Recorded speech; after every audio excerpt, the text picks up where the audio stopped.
It's now time for our starting lineups. First for the Titans. Goalkeeper, number 0, Marina Menzo. Number 4, defender, Carly Fiorito.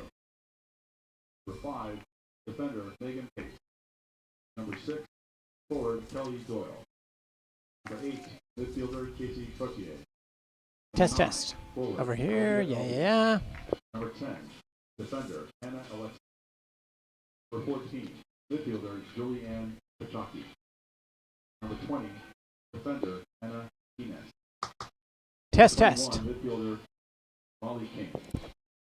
Number 30, forward, Nassim. Hello. The head coach for Detroit Mercy is Mike Lupinek, assisted by Jamie Huff, Mike Cheehee, and Jennifer Borowski. Here we go.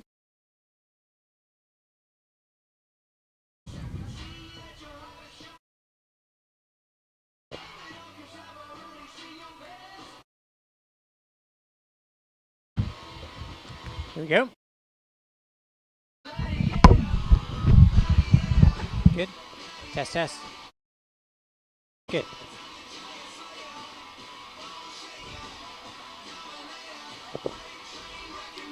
Here we go.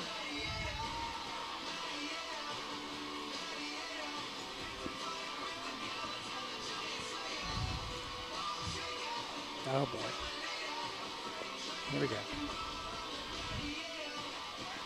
BC. 21. Get on your feet for your USF goal. Yes. 14. In goal from Springfield, Georgia. Number 1, Sidney Martinez. Forward from West Palm Beach, Florida. Number 3, Aubrey McGrath. Defender from Quebec, Canada. Number 5, Fanny Meltier-LaRoche. Yep. Midfielder from Bale, England. Number 7, Katie Kitching. Midfielder from Kópavogur, Iceland. Number 10, Andrea Hochstarter. Defender from Hamilton, Ontario, Canada. Number 12, Mia Palongo. Forward from La Lorette, Canada. Number 14, Evelyn Bien. Defender from Newport Richey, Florida. Number 15, Sabrina Wagner. Defender from Gailton, Virginia. Number 21, Kelly Burney. Defender from Bradenton, Florida. Number 31, Brianna Blappen. And forward from Land O'Lakes, Florida. Number 35, Sidney Marcello. Head coach of USF Bulls is Denise Schulte Brown, assisted by coaches Chris Brown, Ivan Lopez, and Juan de Vergara. Today's officials are referee Hassan Belnahia, assistant referees Sergio Gerviescas, and Alex Durostang. The fourth official is Martin Bell. Ladies and gentlemen, please rise or remove your hats for the playing of our national anthem. Test. Good.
And welcome. National anthem and a beautiful night for soccer here in our very first live broadcast, unless you're listening to us on tape delay. Either way, our first broadcast of USF soccer right here on Bulls Unlimited. We want to thank you for joining us. And really, Derek Sharp here, thrilled to be able to bring you the USF Bulls on a regular basis in soccer. Not just women's tonight, where the women's team at 2-1 and recently ranked number 24 in the country after a big win over the previous number 17 ranked team, Baylor Bears, going up against the Detroit Mercy Titans here tonight, but also plenty of men's games throughout the season. In fact, on Friday night, we'll have the USF men's team looking for its first win of the season, going up against Virginia Tech, and really, really happy to be able to bring you on a regular basis all of the home games, both men's and women's soccer. If you're watching us on YouTube, thanks for checking us out. If you're listening to us on Bulls Unlimited, the same thing. So the USF women's team is 2-1 on the season. The Detroit Mercy Titans are 1-2, and certainly looking, both teams, on the up and up because of their last game. If you just want to boil it down to that, the USF women's team defeating Baylor here almost a week ago, the 6 days ago, previous Friday, going up against the Baylor Bears and winning 3-1, and not just winning, but showing how impressive they are, and impressive enough to the folks at Top Drawer Soccer that they got back into the top 25 rank. The only team that the Bulls have lost to on their first 3 games of the season happens to be ranked number 17 in the country, Auburn. And if you really want to rewind it back, the Auburn Tigers, the only team that the Bulls have been beaten by, well, they are a team that has scored outside of that one game against USF a total of 14 goals in their other 3 games. So the Bulls actually held them down, if you want to look at it, to just 2 goals. Meanwhile, Detroit Mercy coming in here after their only win of the season, and a very impressive win for them, going up against Central Michigan and winning at the very end of the game. And if you want to talk about the very end of the game, 21 seconds left in that. So USF and Detroit Mercy, 2 teams that are feeling very good about themselves right now. USF looking to go to 3-1 on the season. The Bulls with a normal starting lineup for what they've got going on so far this season. Sidney Martinez, the freshman goaltender, has been outstanding and has only gotten better as the games have gone on. He is in net. Behind her, or in front of her, I should say, is just a tremendous, tremendous center back combination. And Mia Polanco has been the player, the freshman, who has really surprised and been so impressive in the center of that defense.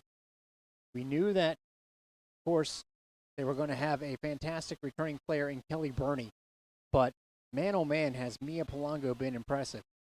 Also outside of that, of course, Evelyn Vienne, out on top of things, has been so good. That game against Baylor, where it wasn't going to be a given that they were going to win that game, she was in control with a goal and 2 assists.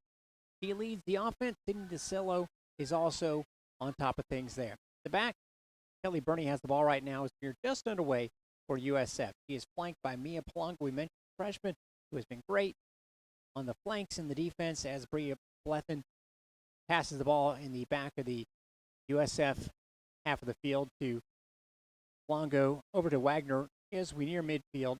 Katie Kitching, the British sophomore for USF, right there in the center of things. Fanny Pelletier-Rioche also in the midfield. The one who controls it off, Andrea Hockdaughter, is outstanding. She has just been all over the place this early portion of the season for USF, which has the ball in the center of the pitch. Detroit Mercy has not so much as touched the ball as we are just underway. Almost a minute in. There's a nice pass to Katie Kitchen. She's going to try and run it down before it crosses the goal line. It does not. So Detroit Mercy will get the goal kick. The Titans, as I mentioned, coming off a victory against Central Michigan, their one and only victory of the season. Detroit Mercy has a couple of solid players, and really they've been relying upon a couple of seniors. They knew that was going to be the case. The one who scored the dramatic winning goal, in fact, one of the top plays in the entire country, judged by NCAA.com, is leading that backfield, Carly Fiorito. Outside of that, they're looking for some freshmen to break through that they have started to get some more playing time too. Kelly Doyle, one of those players that is expected to really be big for as a sophomore. The Titans this year tries to run onto a ball that was passed by Fiorito, but goes out of bounds for a USF throw-in. We're about 2 minutes in and no score here yet. Evan Lien, a nice flick pass up to the left side, and Bien gets the pass and is ready to head down the field on the left side. She has no one getting onto her. She's going to flick it off for a pass to McGrath, and what an easy goal that is. USF on top.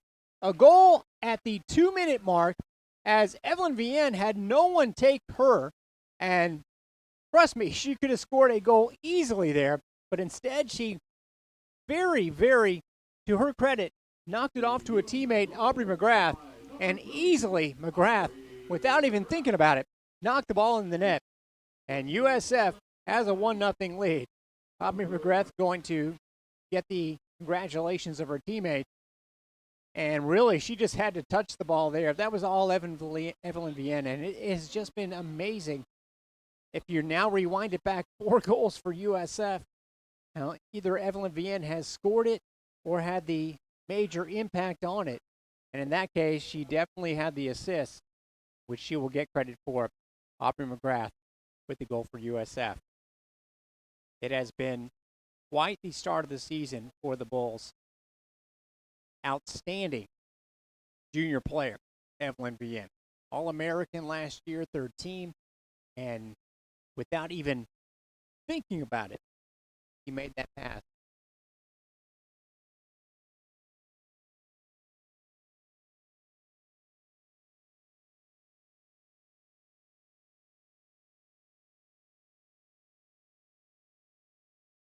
So, no. Goes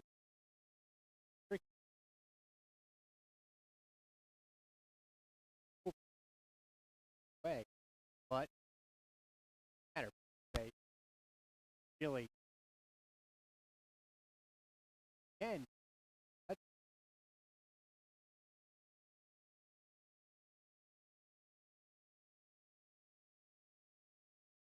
So up.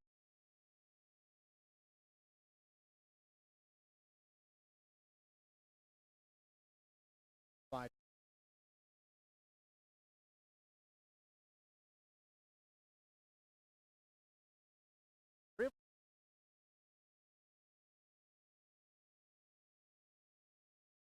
Play. Fight.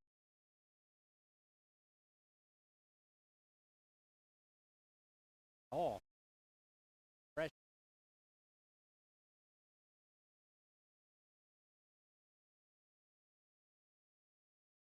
Over on the far side, getting pulled down.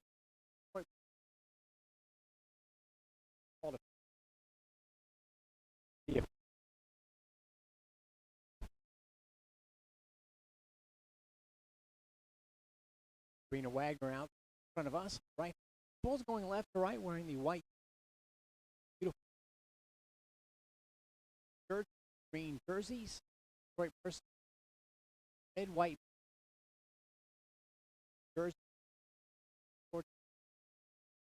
Sharp look fit.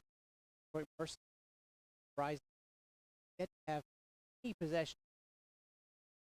4 minutes. Top. Not going to say this is shaping up to be a name the score situation, but it looks like the Bulls will be able to dominate. DeSella, the freshman, Landa Lake, over to her fellow Pasco County product.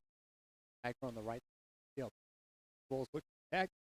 Nice drop pass to Aubrey got her, but a little bit far. Detroit Mercy comes into this all sorts of momentum, but momentum, same pitcher, I think it's as good as your next opponent of USF. Bit of an aggressive charge there by player for Bulls. Foul and right around 5 minutes in, USF joining us here on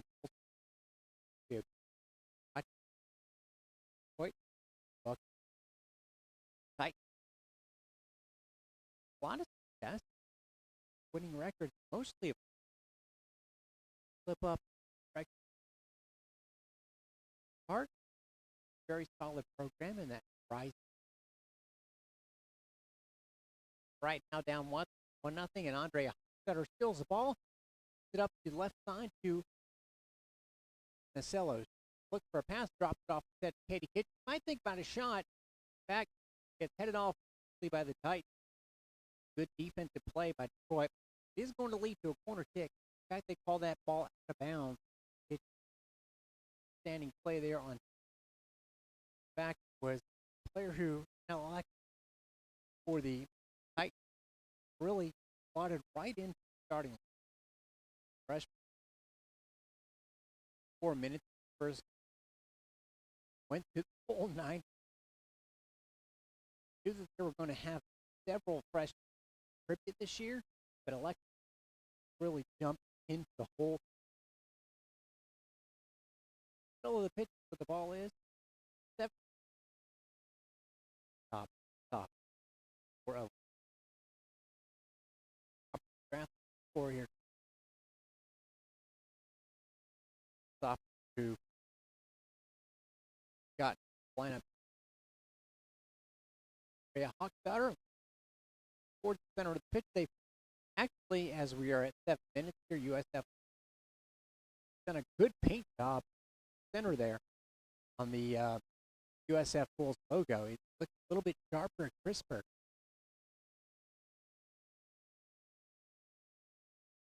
Kelly Burney. The drop gets always go with Graff. Utterly hit. Nice job. Ball. One touch. Attempt anyway. Boy, winning the ball over there is Lee Beth. Moving up the field. He is in a corner for the ball. Out there. Effort.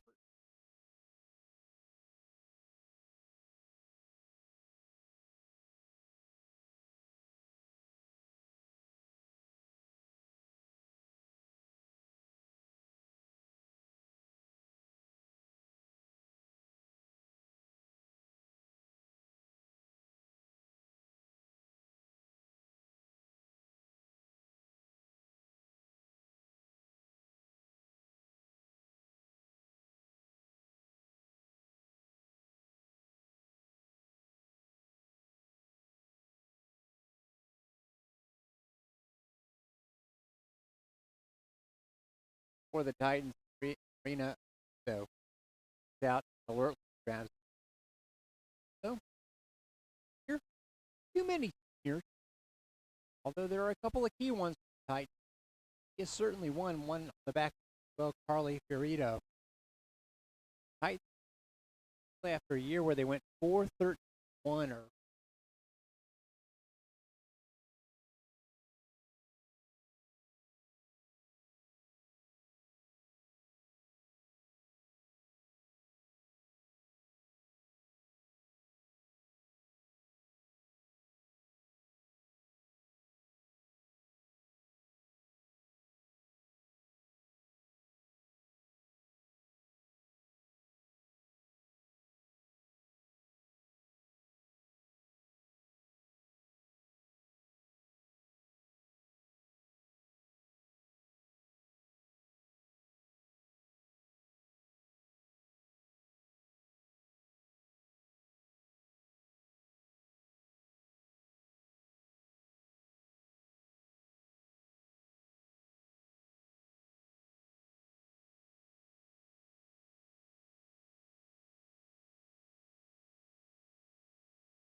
sneaks one to Nasello, runs into her. A little bit too much of an aggressive play there, but Nasello almost steals it back.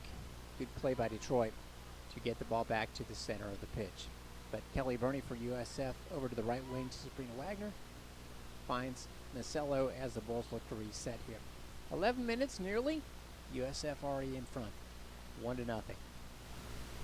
Burney, a low ball to Hochstadter, who looks to send it to the left wing. Instead it gets deflected, but right to Vienne. And instead, Detroit wins possession. Good job there, stealing the ball away by Pachoki, who has been kind of a big factor for the Titans early in the season. A searching ball by Detroit, but no luck. And it's up the pitch to Sidney Martinez, the USF freshman goalie who, after a rough start, has really made her imprint on this team, and you can't be much more impressed than what she has done, with what she has done so far this season. Detroit Mercy with the ball in the center of the field. Tries to feed it up the left wing.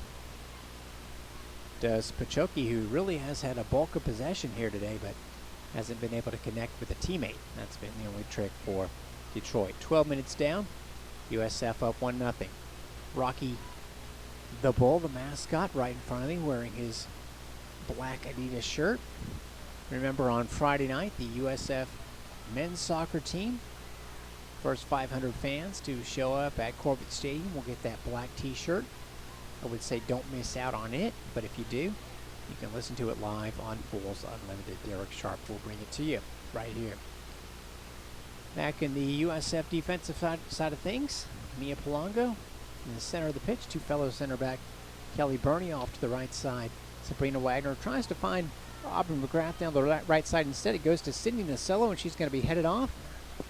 Good job there defensively by Carly Fiorito, and it's going to go out of bounds for a USF throw. Fiorito has the big goal, no doubt. There's only been a couple to pick from the Detroit season, but the one goal that won it for them most recently. Oh, what a pass to Wagner. Vienne by herself, and oh, just wide. Wow, that's something that Vienne, who has so many goals so early in her USF career, is going to look back on and think, how did I not score there?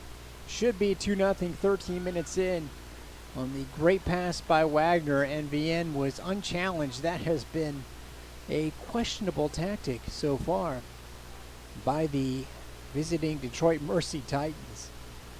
They have not really marked Vienne so well. If you watch some of the previous games, all the USF opponents have double and triple teamed in some cases Vienne, and not to good effect. In this case tonight, she has been left all alone and had a full shot there, but just pulled it left. Something that she is not so accustomed to doing. Nearing the 14-minute mark of the season, of the game here tonight, USF is up 1-0. Really, Vienne will tell you that it should be 2-0. She has been outstanding with 29 goals in her career. That should have been number 30. The way things are going here tonight, I will not be surprised if she gets to that number. We just hit the 14-minute mark. USF playing defense now, as Kelly Burney moves it across to Mia Palongo, and she's going to switch the field to Bree Blethen on the left side. Tries to find Katie Kitching, has the ball knocked away from her by Megan Pace of Detroit. No subs yet here, as we're getting to the quarter-hour mark. Vienne tries to flick it forward to Sidney Nasello, but it's intercepted by Detroit. Good crowd here on a Thursday night at the Corbett Stadium. Hochstadter finds an open Katie Kitching on the left side. She is marked well. Going to get it right back to Andrea Hochstadter, who is just outstanding. Across the field pass, and Aubrey McGrath runs down. Olivia Elby does well to mark up with her, but knocks it out of bounds. Throw into the Bulls, and McGrath gets the ball back. Plays it safe to the center of the field. Kelly Burney is going to switch over to the left. Bria Blethen is going to try and chase it down, but can't quite come up with it. The USF women's team, of course, one of the favorites in the conference, along with UCF. Will give you a scoreboard at halftime. The UCF Knights not off to a good start, but considering who they played, it's somewhat understandable. You know, that's the big thing about your non-conference schedule. That's why the Bulls wanted to schedule a team like Auburn, which they really competed with a couple Saturdays ago before losing 2-1. No need to schedule guaranteed victories up and down the roster, although this game, frankly, sets up that way for the Bulls. As we are 15 minutes in, USF up 1-0. Detroit, a team that last made the tournament back in the early 2000s, and last year went 4-13-1. Just kicked the ball out of bounds. Detroit, I mentioned they went 4-13-1, 1-8 in the Horizon League, a conference they've been in since pretty much their inception. Picked to finish 8th out of the 10 teams in the Horizon League this year. They'll try to throw in here. And frankly, if you look at it, that's one of the conferences where you pretty much have to win the thing to get into the NCAA tournament.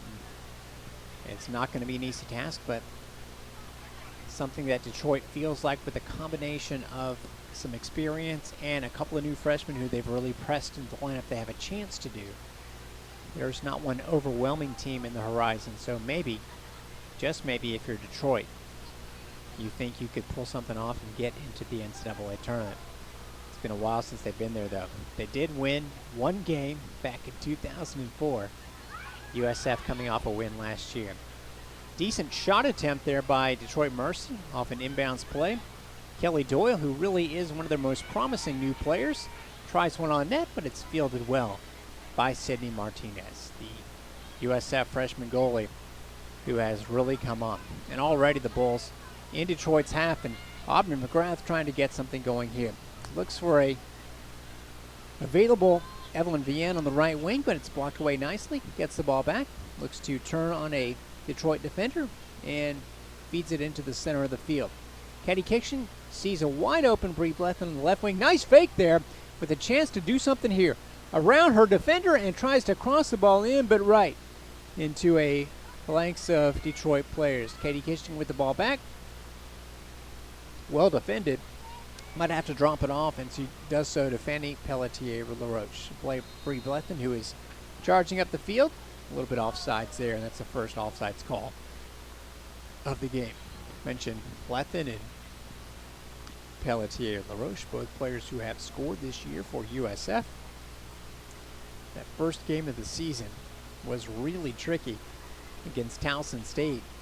Towson, a team that, honestly, sometimes you watch the game and the team that is dominating the game just can't find that finishing touch, and that was certainly one of those. But the Bulls managed to pull off the victory 2-1, and Pelletier-LaRoche was the one who got the winner. Kitching with a nice feed to Evelyn Vienne, but she is 1-on-3. She might have to slow it up and catch some options here. Oh, she fakes around the defender and is going to cross it over the middle. Aubrey McGrath couldn't quite one-time it. She wanted to, instead gathers the ball. Sabrina Wagner pitching in from the right side of the defense.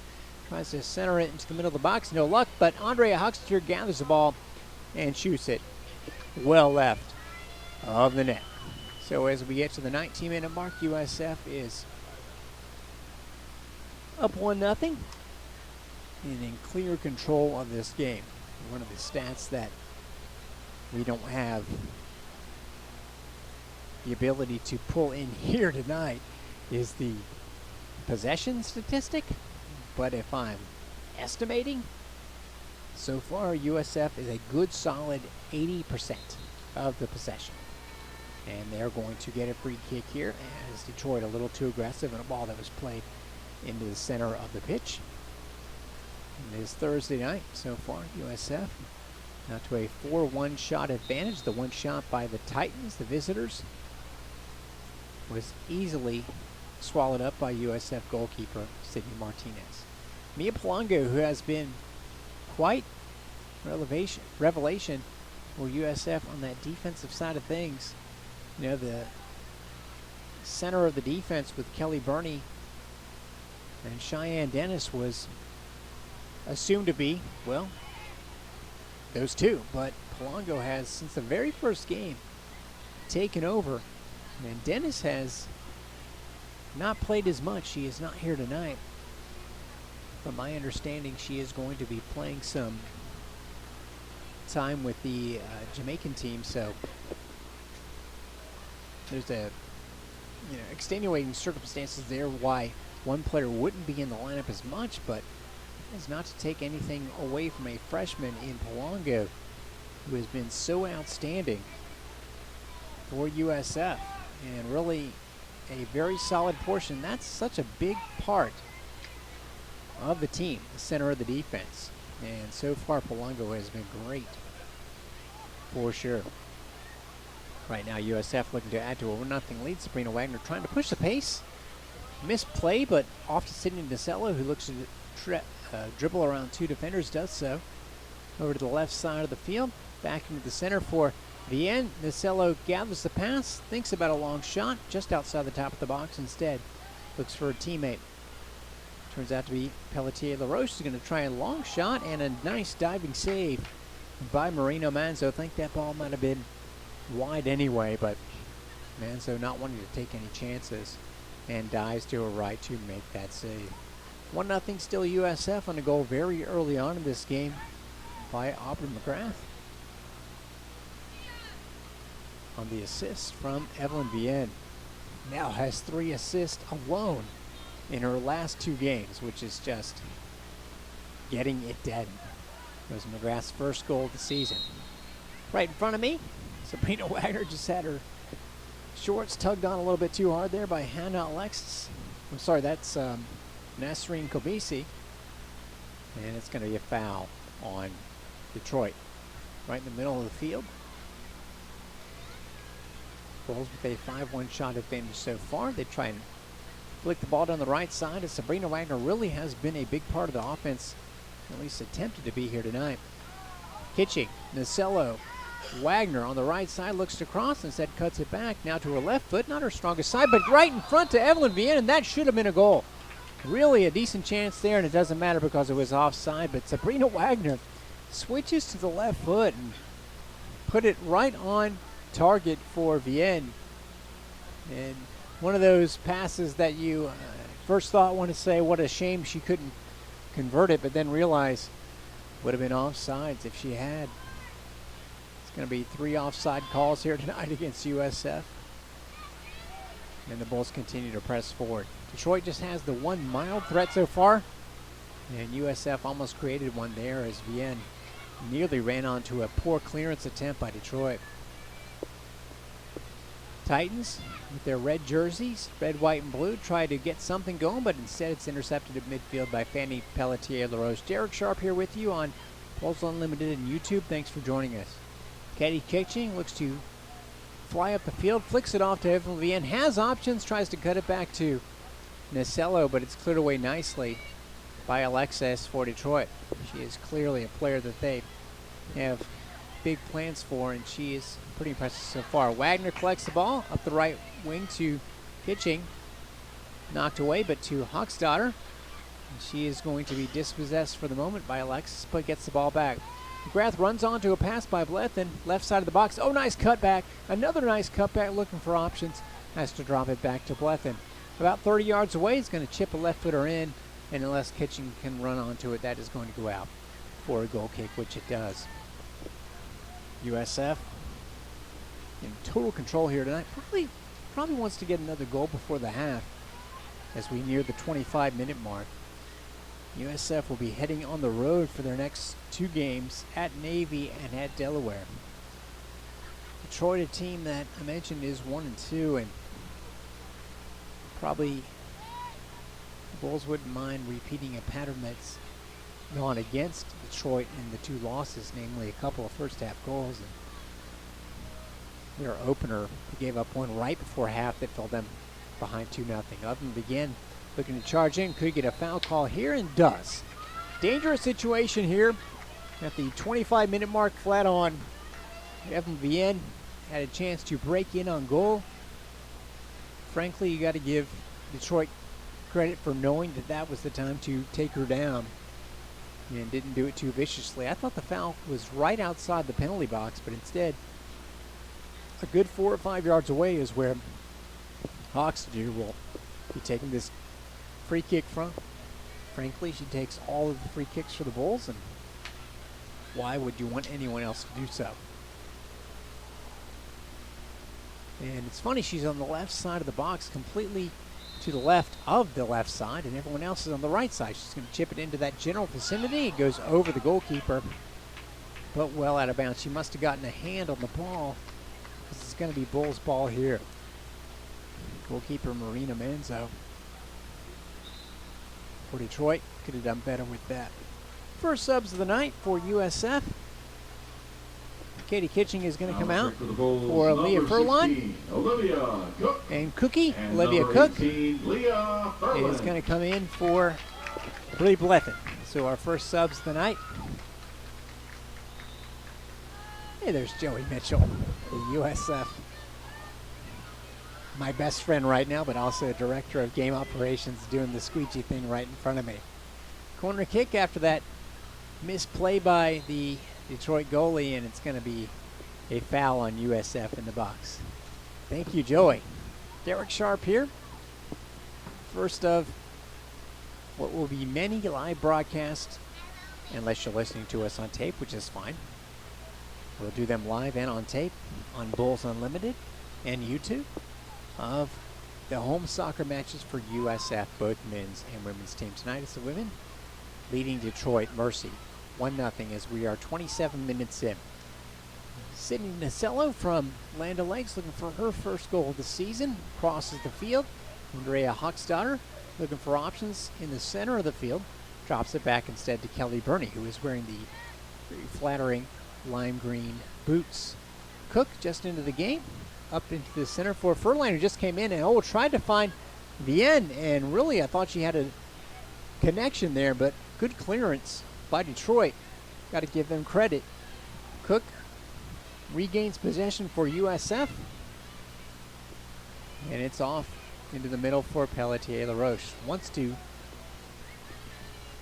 cross the ball to the left, but instead drops it back for Palongo. Looks to get something going. McGrath makes herself available. Right in the center, eludes the defender, and passes up to Vienne. This is danger if you're Detroit. Vienne, though, swarmed upon by 3 defenders, and now Detroit has apparently realized you have got to mark Evelyn Vienne, who is looking for her 30th goal of the season, and even though she has just quote-unquote the assist here tonight, it was really the reason for the goal that has USF on top. Right now it's USF controlling the ball again. Cook on the right wing, unopposed, looking for someone. She might be able to take it herself. She's going to have a go at it, and it's deflected by a Detroit defender, able to be scooped up by Manzo for the Titans. You look at the Detroit Mercy Titans, mentioned 1-2 on the season, lost their first game on the road. You might be able to, if you're very careful, figure out a pattern. Is there a foul called against the Titans near midfield as we get to the half-hour mark here closely? You might be able to pick up a pattern here for Detroit as far as their schedule goes. The Titans started off the season losing against Western Michigan 3-0. Then they lost to Eastern Michigan 2-1. Then you guessed it, they played Central Michigan. Won that game 1-0. If you're wondering, Northern Michigan is an actual team, but a Division II team, so disturbing thing for if you are a Detroit fan, as the Titans goalkeeper, Marina Manzo, will take a free kick from about 10 yards shy of midfield. Try to get something on goal. Decent looking ball. Well played by Sidney Martinez, her counterpart at goalie, to make sure that doesn't become anything more dangerous. But yes, the Titans playing their first team not from Michigan here this season, and in fact going all out for Florida. They'll take on Stetson Sunday afternoon. They'll also have their first subs into the game here tonight. Sophie Mapes and number 28, Rachel Russo. And Rachel Russo into the contest. Russo replaces Nasreen Kobisi, the freshman, who has really kind of honestly taken her spot in the regular rotation. There's a foul called against Detroit as we get the half-hour mark down. USF has the ball up 1-0. Russo is a player who started in 12 games last year as a freshman, then got hurt, scored 4 goals opened up this year, played an hour of action. Then the last 2 games, just 25 minutes. And in her spot really has been Kobisi, who's gone up from 35 minutes to playing 80 each in the last 2. That's kind of been the story. So maybe keep an eye on number 28, Rachel Russo, and see if she is motivated to get back in the rotation for the Titans. Foul on USF. It's been a different story for the Bulls as far as fouls go. Remember the one loss they suffered against Auburn? It was not a good situation. They were called for a ton of fouls, 24 as it turned out. Some, no doubt, as a result of frustration from falling behind, really for the first time all season. And then some maybe were a little bit shaky. Oh, decent ball by the goalkeeper, and Sidney Martinez knocks it off the crossbar. There's a chance for Detroit Mercy, but Martinez pulls the ball in. Boy, that was a legitimate shot by Detroit to tie this game up off of nothing, essentially, as their goalkeeper played the ball in deep from her own half of the field. The header went off the crossbars, deflected by Martinez, and she was ready to gather in the rebound. Decent chance there, more than a decent chance by the Titans. That would have been a classic against the run of play score if it had gone down. But instead, the Bulls maintained their lead 1-0. Little sigh of relief there by USF.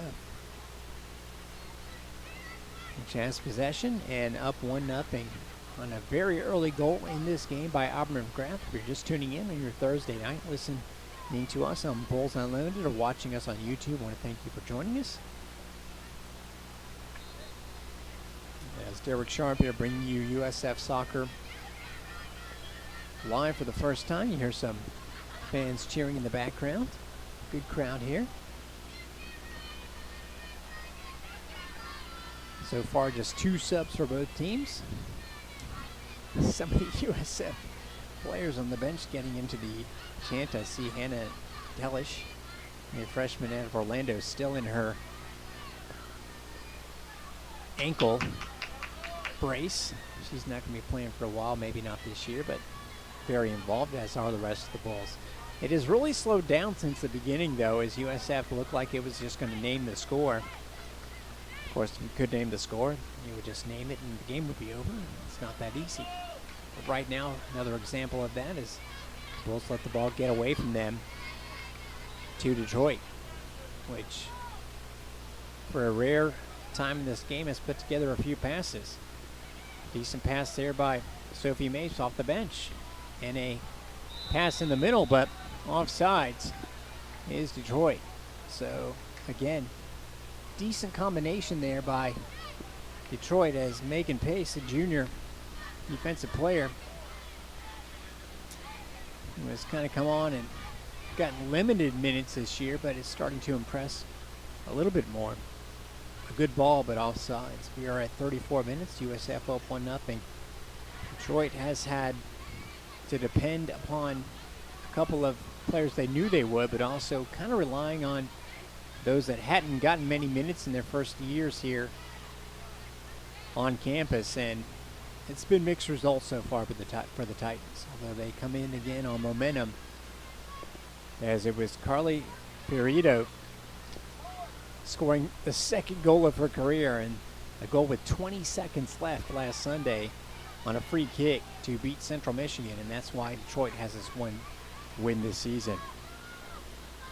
She has not really been much of a part of the offense here tonight.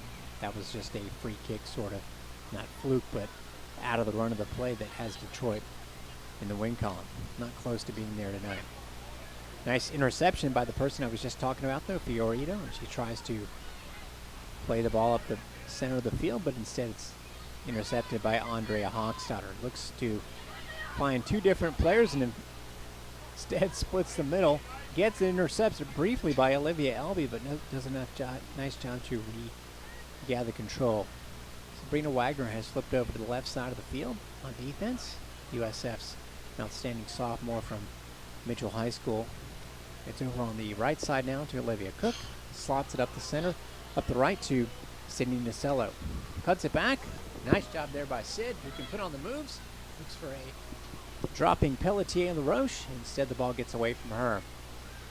And instead, now it's Detroit's ball. 10 minutes left in the first half. Still 1-0 Bulls. If you're listening to us on this Thursday night, we've got some good programming for you at halftime if you haven't heard any of the Joey's Journal. Joey Johnston talking to some of the USF football players. We'll have that for you. Great pass by Nacella. Vienne over to the left-hand side, and somehow that stays out. Not exactly sure how it's not 2-0 Bulls, as that was an absolute, what appeared to be a gimme goal, and just pushed wide. I believe that was, which probably don't want me to say her name in this in this example, Furlan, but either way, Vienne from Nacello, and the center of the field was wide open as Detroit collapsed on Vienne, and Bulls really should be up 2-0 now. Instead, it stays 1-0 as we approach 37 minutes, 8 minutes to go in the first half. Back to Kelly Burney and USF. Again, you know, some games you get to the point where you're missing the opportunities to add to your lead and you get nervous, like you need that extra goal. This doesn't have that feel. This has the feel like USF is not in imminent danger of being scored upon, but that should have been a goal. It should be 2-0 instead. The Bulls still up by just one. Olivia Cook off the bench tries to gather around the right side, beats her defender, and crosses it. Instead, it's going to go out for a goal kick. Looking at some of the other members of some of the other sports teams here supporting their fellow USF students.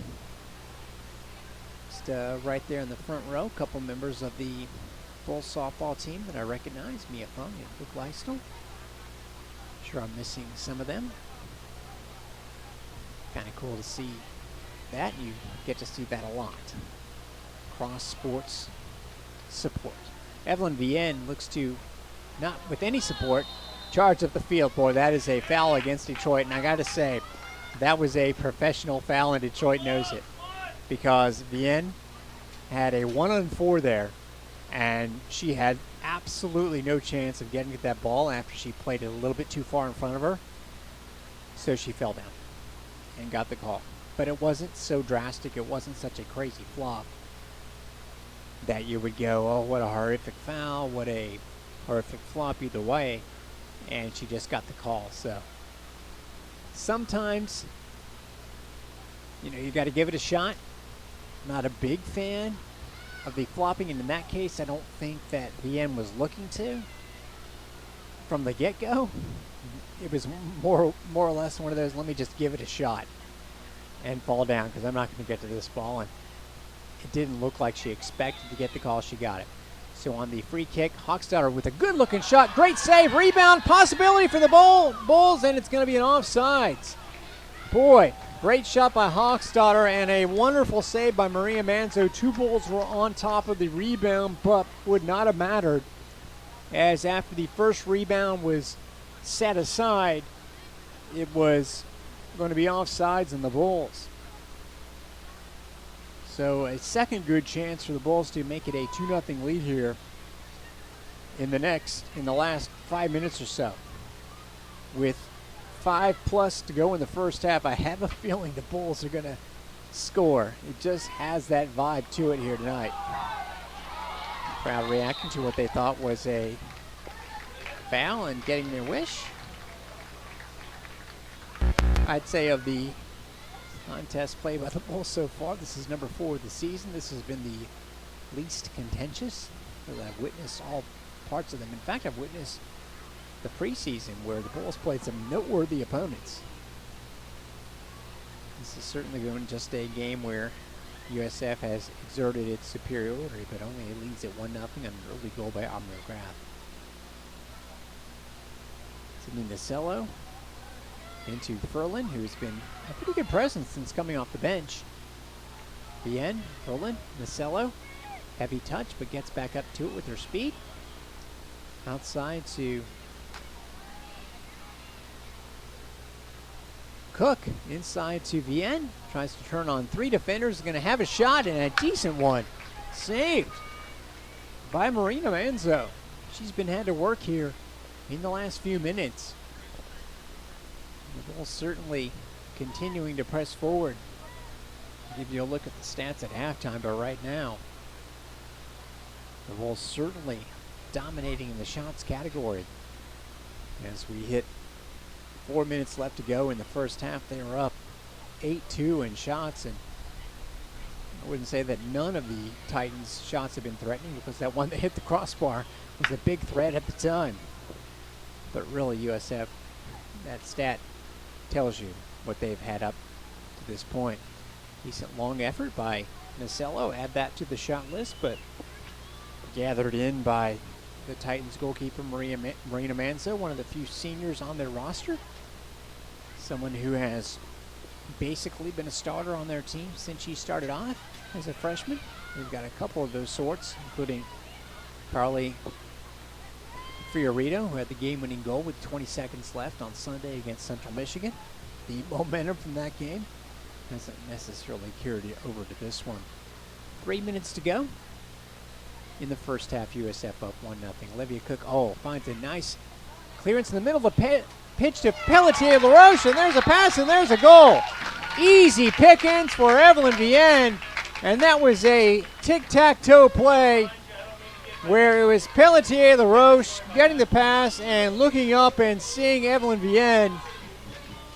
And for her, there's not going to be any hesitation there. And it's 2-0 Bulls. Full credit to the setup there, though.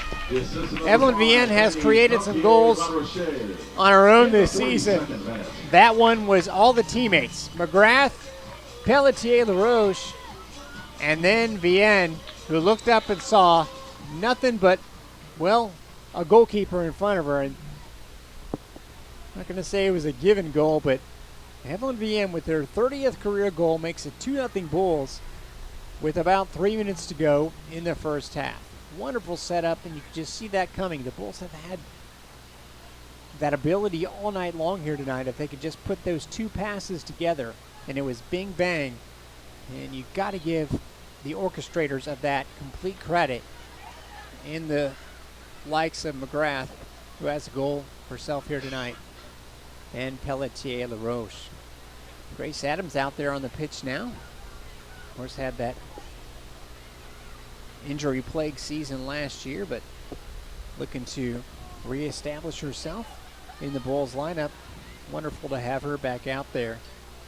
The 5th-year senior from Ghana, who got that 5th year because of her injury last season, is out there and is subbed here tonight. 2-0 Bulls with exactly 2 minutes to go in the first half. That was a big goal. Believe me, the predominance of play has really given to the fact the Bulls should be up at least multiple goals, and now they are. Olivia Cook, right side. Nice little flick pass to Sidney Martinez. Tries to chip it forward. Does so well to Furlan, who's been eminently dangerous off the bench. Nice cross the pitch pass to Bletton. Off the bench, Burrows, the Plant City kid. Of course, I'm from Plant City myself, so anytime a Plant City kid makes a good play, you're going to hear a jolt of excitement, but Detroit Mercy is able to steal the ball away. Grace Adams steals it back for the Bulls. On the right side, right in front of me, to Sidney DeCello, sees an offering Olivia Cook, gives the ball to her. With 1 minute and change left in the first half, Cook back to DeCello, tries to bait her defender, 1 minute remaining, and loses the ball. You hear the 1 minute mark. Cook tries to chop it back in. Here's Adams, plays it off her hand as it turns out, and that's going to be a handball with 50 seconds left here in the first half. So now USF just has to keep things under control here and keep this 2-0 lead with a 10-2 shot advantage.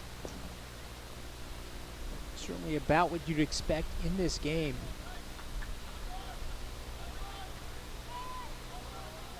The halftime show, if you're listening to us live, is going to include some football programming for you, so stay tuned for that.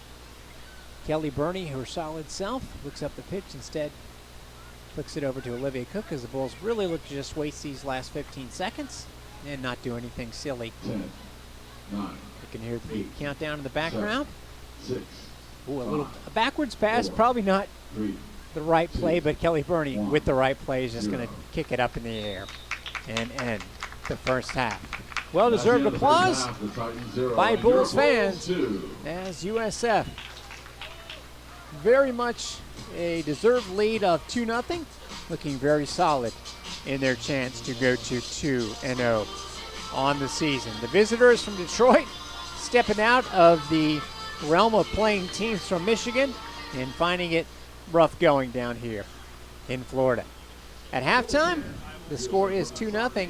We are going to have a little bit of a halftime show for you if you're not familiar with Bulls Unlimited, the 24/7 home of USF Sports. We have different programming on in honor of the football season getting going in just a little bit. Joey's Journal, Joey Johnston, a member of our football programming team, speaks to one of the upcoming key contributors, or at least expected key contributors of the football program. We will have that for you in just a little bit. Derek Sharp here with you. The USF Bulls lead it at halftime by the score of 2-0. We'll be right back after a little halftime break with some football programming, and then we'll have the British football second half of USF in Detroit right here on Bulls Unlimited. Valley National Bank is the proud presenter of USF football and is excited to support our nation's veterans. Every time the Bulls score a touchdown at home this season, Valley, in partnership with the USF Foundation, will donate to the Valley for Veterans Scholarship Fund. Over the course of the 2018 USF football season, Valley for Veterans will provide $75,000 in support of first-generation student veterans. Horns up, Bull Nation. Member FDIC, Equal Opportunity Lender. Hey, Bulls fans! When the Bulls win, you win with Papa John's Pizza. This season, get 50% off your regular menu price online order at papajohns.com the day after the Bulls win. Use online promo code USFWINS. Papa John's Pizza, the official pizza of USF Athletics. Online offer valid at participating locations. Better ingredients, better pizza. papajohns.com. It's time for Joey's Journal. Longtime Tampa Bay sports journalist Joey Johnston, now part of our USF radio network, sits down with a current member of the football team. He'll go beyond the stats and highlights for a more personal outlook. With today's student athlete, here's Joey. Today we are talking to USF wide receiver Tyree McCants, who will be a senior for the 2018 season. Tyree, of course, coming off a great 2017 season. And, you know, one of the things, Tyree, I think people notice about you first, and it gets talked about a lot, is your size for a receiver. They think it's very unusual. How tall are you? How much do you weigh? What's the real numbers here? 5'11", in between 235 and 240. Do you think it's unusual? I think it is unusual, but, you know, it's something that I've kind of dealt with for a while. So to me, it's kind of a normal thing. You know, like coming up through high school, I was always, you know, bigger. I played a lot of different positions. So growing up, my mindset was always to be big because I don't know exactly what I'm going to play. I don't know what I'm going to play this year. I don't know what I'm play this year, next year, whatever. So to me, it's just normal. I just see, you know, me. But to other people, like, you know, new recruits, new coaches, this and that, they see, oh, he's just a big receiver. He might be too big, but it's usual to me. It's something normal to me. Is there anybody you look to that would be, you know, your size that plays in the pros or that you could pattern after? One person I did look up to a lot was actually Jerome Bettis. You know, he played a different position, but he was just so big, but he used that to his advantage, and he was still, you know, pretty fast for his size.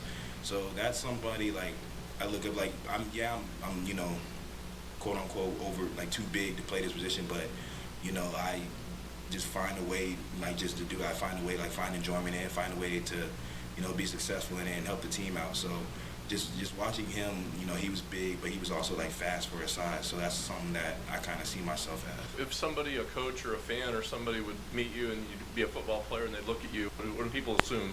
A lot of people assume running back. I got tight end one time, a short tight end. I've gotten linebacker. You know, the receiver was never, you know, the first thing people thought of. Even when I came here, it was funny. It was when we were freshmen, and I was talking to Mazzy Wilkins, the cornerback. He's like, what do you play, running back? I was like, nah, I play receiver. He's like, man, you too big to play receiver, da-da-da-da. I was like, you know, man, it's just, that's what I play. You know, so nobody really ever sees receiver. They always see like running back, tight end, linebacker. I mean, obviously you've thrived and you've been very productive, but I mean, is there ever a point in your career where somebody wanted you to cut weight or do something, change positions, or you've been able to make it work? You know, the coaches always try to get me to cut weight, and you know, I tried, you know, to do different things, different tactics to cut weight. But at the end of the day, they, you know, just want me to produce. I've actually been cutting a lot of weight recently, so that's something that, you know, I've seen like progression in cutting weight down now. But, you know, at the end of the day, they just want me to be successful, want me to produce on the field, help the team. So as long as I, you know, keep doing that, you know, everything just works out in that aspect. Obviously, you have produced, and you produced a lot in the 2017 season. You probably had some of the more memorable plays that anybody will remember for USF. Just to talk about some of those, I mean, right from the get-go, the first game at San Jose State, and, you know, blocking sometimes doesn't get noticed. Your block got big-time notice. Dearness bounces it out wide, picks up a couple of blocks, gets the edge to the 40, to the 30, and out of bounds. No, he stays in, dives for the pylon. Touchdown, USF.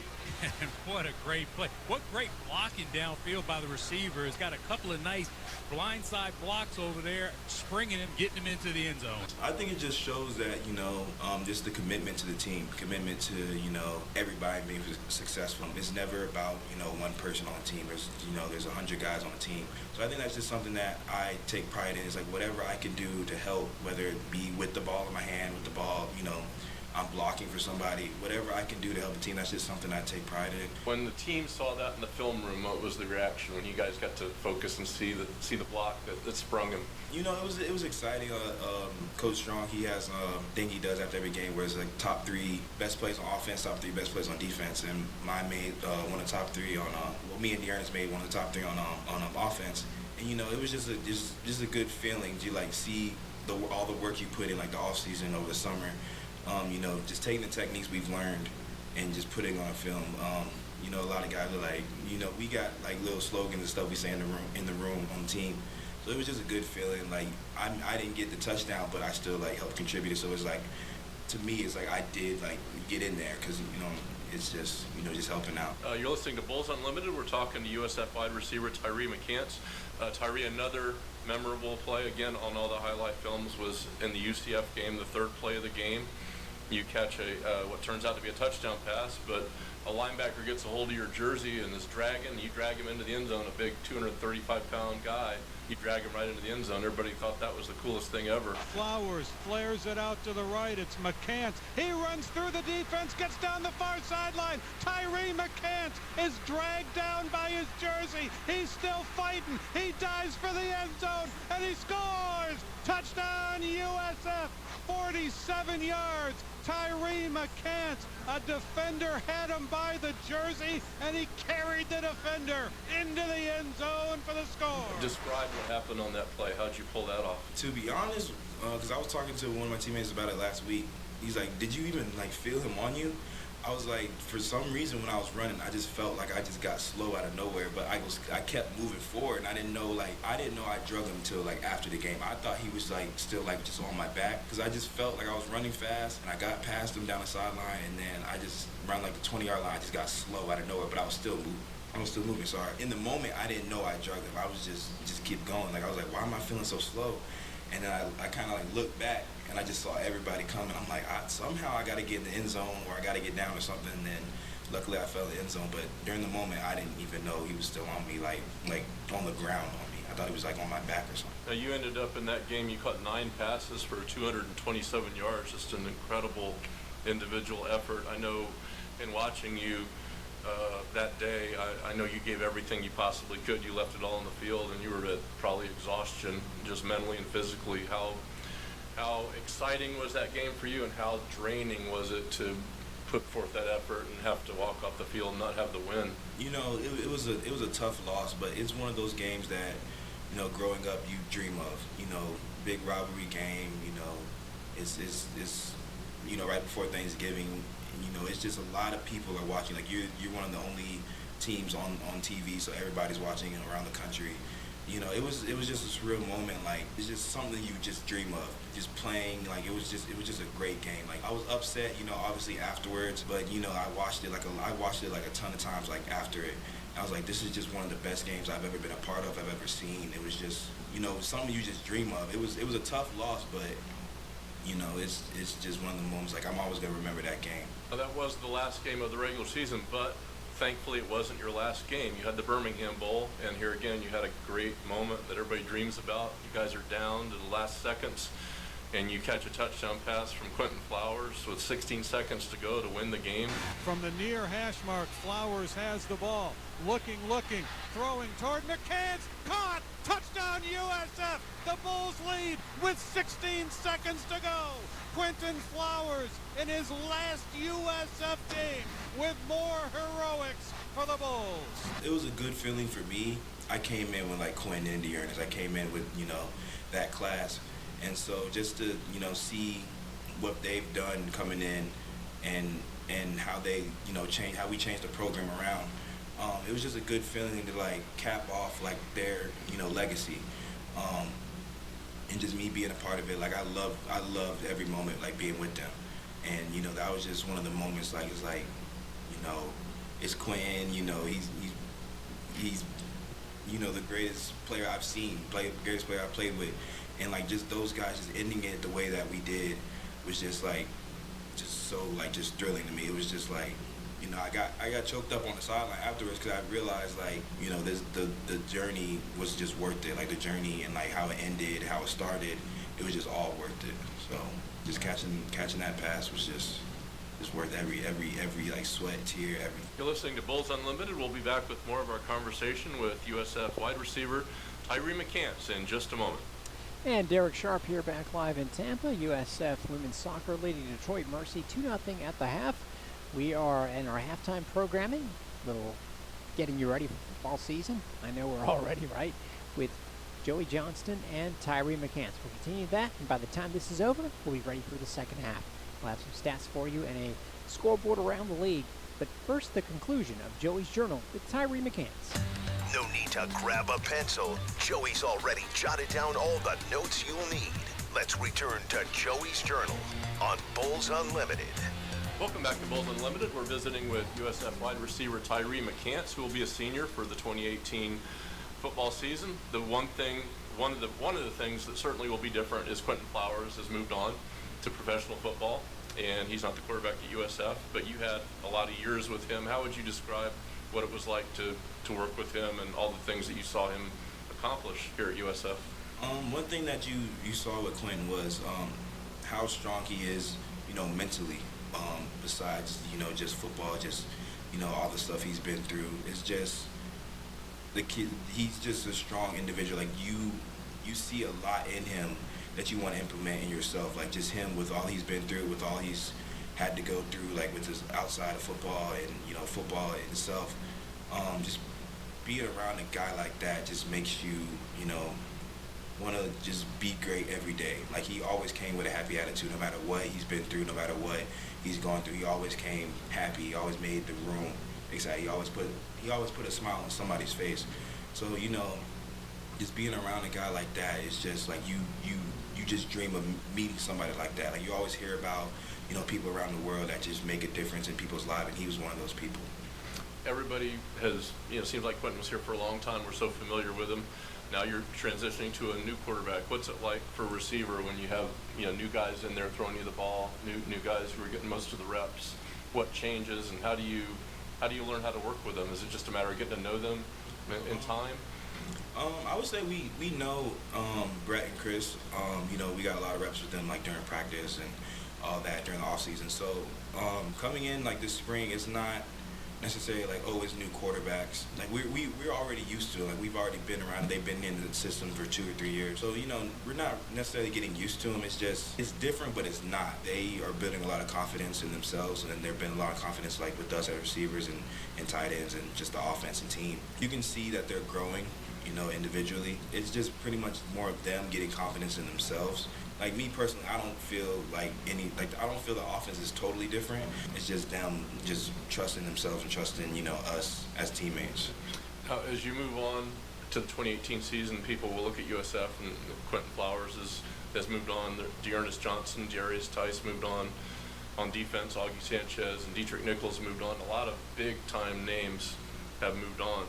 How do you think people are going to look at USF in 2018? What kind of expectations will they put on you, and what do you think people will expect from you? I always felt like even with those guys, people saw us as an underdog. People saw us as, you know, just South Florida. So I think that always kind of put a chip on our shoulders, even, you know, after these seniors left. I think we just always will have that chip on our shoulder. Like, people don't really have respect for us. People just see us as, you know, only want to think of Florida State and Florida and Miami. They always want to overlook us. We got a lot of talent still. The coaches did a great job recruiting. So I just think we will always have that chip on our shoulder, that we always want to go out and prove everybody wrong. We always talk about being our own cocoon. We never want to listen to like outside forces. It's always about what's happening like in our building, what's happening in our team.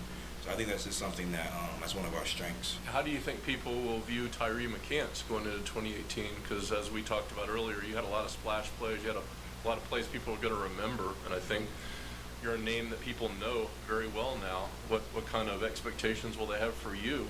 And, you know, you feel like you got to raise your game to a higher level to meet those expectations, or is that not even in your mind? I try not to think of like expectations. I try not to, you know, set a limit of what I can do. I just try to just go out and just do the best I can. I have expectations for myself. Like, I always have to give 100%, always, you know, finishing and that type of stuff. So I have a bar for myself, but I never try to listen to what people think I should do or what people think I will do. I just try to just go out, you know, every day, just trying to get better, just trying to get 1% better, whatever aspect that is. I just try to just focus on that. Well, Tyree McCants, we thank you for your time and wish you the best of luck in the 2018 season. This has been Joey's Journal here on Bulls Unlimited, and we appreciate finding out a little bit more about Tyree McCants and look forward to his production in the Bulls in the 2018 season. For the next airing of Joey's Journal, check out our schedule at our Twitter page. Follow us at Bulls Unlimited. And we are back live. That was our halftime program. Hope you enjoyed it. Derek Sharp here as the Bulls and Detroit Mercy continue their game here. USF and the Titans about to set off the second half, as Detroit will go from our left to our right, wearing the red jerseys and the blue shorts, the red, white, and blue color scheme. USF in the Adidas white jerseys with the green trim here at home, and off to a comfortable 2-0 start. And aggressive here as Detroit has the first half kickoff, but Andrea Hochstadter jumps out in front of the Detroit player. Detroit trying to get the ball back in possession and knocking it into its own half in order to do so. Still having issues as USF's Fanny Pelletier-LaRoche tries to knock away from Detroit player, but finally gathered by Grace Adams, who again has been sort of working her way back from a ACL injury that cut her season last year, what would have been her senior season. Now she's gotten the redshirt year short, and now she has started the second half. I want to say this is the first time she has started the second half of the season, a positive sign for her recovery. She is right now playing in that back portion of the field. Bree Blethen and the interior, Kelly Burney, outstanding Mia Palunga, Sabrina Wagner. Now in the middle of the field, Sidney Nacella passes it up to Katie Kitching, and she is going to try and beat a defender to the ball. Still has a chance at it, but it gets knocked away. Out to Hochstadter. Always seems to be in the trouble in the middle of things. Sidney Nacella with a chance for her first goal, gets around a defender. It goes to Kitching. Nacella had a chance there, but instead lets it loose, and in the end, it goes between the two USF players to no avail. That was certainly a good chance for the freshman from Land O'Lakes, who had all sorts of goals in high school, to get on the board for the first time, but instead she sort of sees the ball to a teammate, and it was right in the middle there. There was a chance for Nacella to carry it home. She let it run instead to Kitching, who was not quite ready for that decision, and that's why the Bulls in the end could not score there. It goes as an offsides play. USF quickly back in possession of it. I will tell you something here as we are 2 minutes into the second half and USF is up 2-0. Believe it or not, it's a little humid. So the window right in front of me tends to steam up. If I don't see every player's numeral perfectly, that's why. I see this one, though, Hogstadter, and what a great save as she got in on goal. And Manzo with the save for Detroit knocks it loose. You hear the Titans players on the bench to my right applauding the effort by Manzo, because clearly it could be 3-0 right now.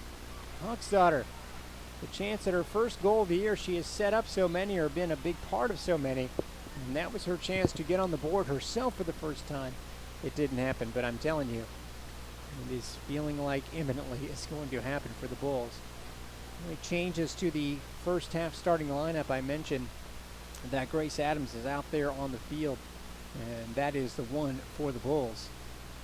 Looks like the similar lineup for Detroit. And they did not have the exact starting lineups. I'm just glancing around the field. It'll really be interesting for them. Let's see if the one most interesting part is still the case, and that is a player who was hurt last year but scored 12 goals. Rachel Russo is expected to just sort of slot back into place this year, is still kind of coming off the bench. No, there she is. So she is going to start the second half and get the ball knocked away to USF. That was one of the things that Detroit wanted to be plainly clear about, is that, well, we get some of the players back from injury, but really a couple of the returners have been usurped early in the season by a couple of the freshmen. Well, here's a junior for the Bulls. Evelyn Vienne gets in on her left foot. Can't quite convert it home.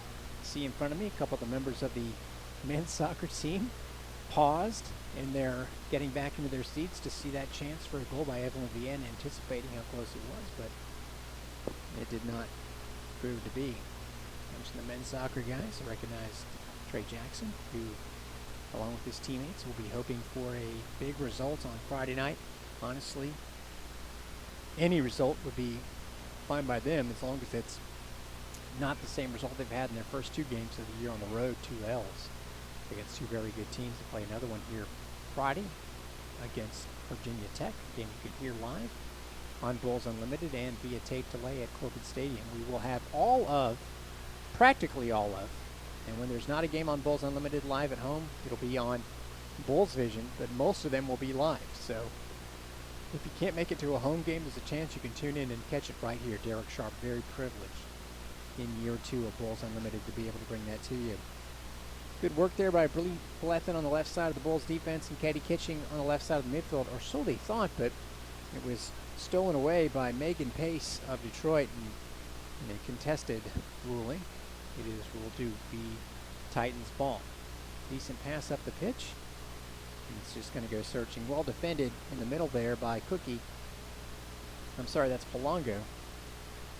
Olivia Cook, the bench in the first half, did a good job. Got to give full credit to Mia Polongo, who has been, I would almost have to say, the #1 surprise on this team. She's got some candidates, but Denise Schulte-Brown, the USF head coach, the ball goes out of bounds. It'll be Bulls throw in. Lightning in the background, but far in the distance as we hit the 50-minute mark.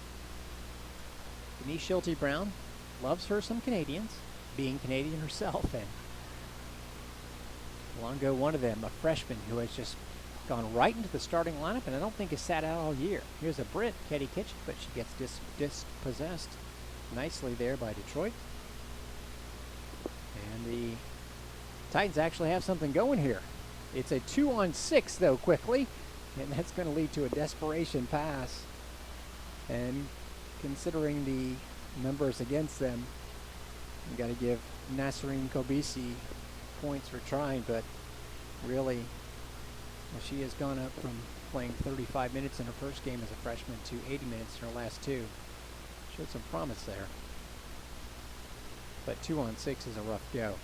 51.5 minutes in, USF really looking to maintain some possession here in a 2-0 lead, not do anything silly.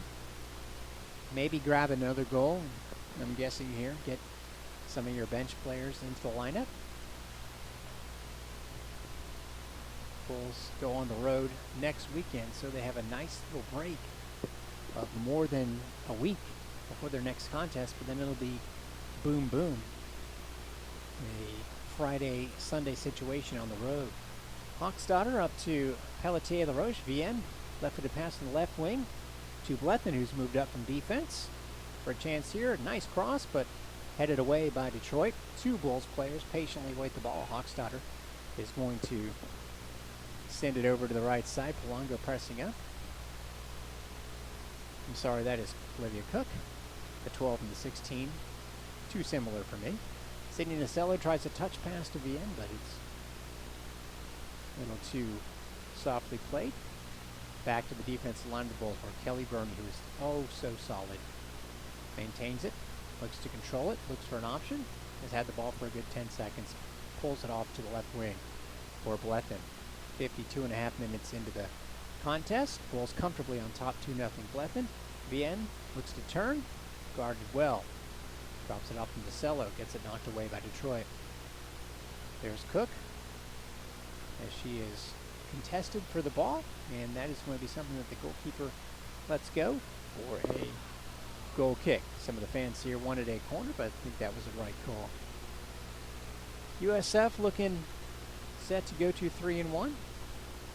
So far in the American Athletic Conference, it's been kind of a quirky start to the season because the team that was picked to win the whole thing, UCF, is the one team that's 0-2. However, the teams that they started off against, both ranked, Texas and North Carolina, both Knights lost by a goal to each. So right now, USF among the league leaders. Katie Kitching in the left corner, marked by two defenders by Detroit, which clears it out. Well done there. Hochstadter tries to get it over to a teammate. Fanny Pelletier LaRoche lets it roll beautifully and clears it over to the right-hand side for Olivia Cook. Up the right wing to Sidney Nasello. Guessing she's going to cut it back, knowing her. And in the corner, looks for options. Back out to Cook. Left into the middle of the pitch to Hochstadter, who wanted it headed on goal. Lost control of it, but gets it back. Left side. Slots it to Kitching, out of her reach. Kitching's going to try and run it down into the corner. She does. Drops it back to, well, Hochstadter, who is just all over the field right now. She's maybe in a sign of being a little tired. Drops it well back to Polanco, who's going to switch the field back to Cook. Bulls have all their players on the Detroit side of the field, including Grace Adams, who has it now. Tries to find Vienne on a run, but it gets intercepted. Nasello gets the rebound. Tries to juke a couple of defenders. Crossover into the penalty box. Left side, thinking about a shot, drops it off instead to Hochstadter. She has options on the left. She has Blethen, who says she's going to take a shot, and it goes in! Wow, I'm not exactly sure that Andrea Hochstadter was all the whole way going for a shot there, but it was her best option. Crossed up the goalkeeper, Manzo, and gets her first goal of the year. And now the Bulls, as if they weren't in control already, are really in control. It's 3-0. In the 54th minute, Andrea Hochstadter certainly deserved to score a goal all the way through. Sidney Nasello will get the assist, her first assist of the season, and not that Hochstadter, well, you know, when I say first goal of the season, she's been a big part of so many of their goals, especially on the corner kicks and just the setups in general, but got to get hers every now and then. In fact, I don't have the straight numbers in front of me, but I'm going to guess that the majority of her goals, that was her first of this year, and she had 9 coming in, so that's 10. I'm going to guess that the majority of her goals were on PKs, at least more than half of the 9. So it's good to see her score one in the run of play like that, and certainly she controls the run of play along with the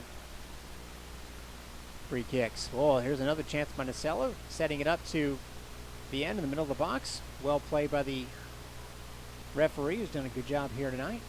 The end took a tumble, but he made sure that everyone knew that it was not a foul. Grace Adams had a chance to play the ball out, cleared by Detroit instead. Bulls maintaining possession, looking for more opportunities here to cash one in. It's already been 3-0 as we get to the 56-minute mark. It is interesting that USF has not had more substitutions in this game, in a game that they are dominating, and maybe that's a part of the fact that they don't play again for 8 days. If they had another game, for example, in a couple of days, I think they'd empty that bench a little bit more by now.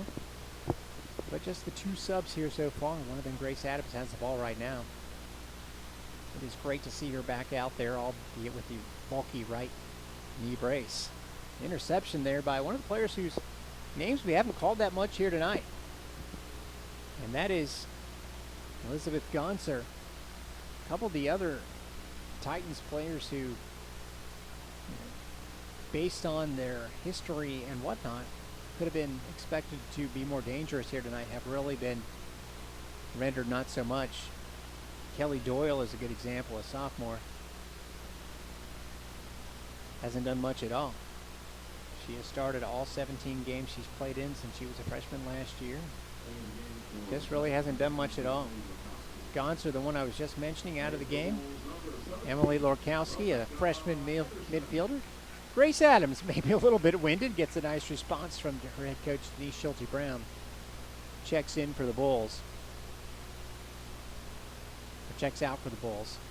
I didn't see who checked in for her. I know that set to go in is Kylie Burrows, but I have to use my powers of perception to see who's a new player on the field. I think I detected that to be Rebecca Anderson. Makes sense, defensive player. So Burrows obviously will be going in for an offensive player. We'll see exactly who that is as we near the 58-minute mark, almost an hour in. And this is definitely unusual. The Detroit Mercy goalkeeper is taking a free kick about 40 yards from goal. She might want to back up now as her free kick gets fielded by the USF goalie, who's going to pop it up, Sidney Martinez, hoping for a quick 1-2, but instead it gets taken.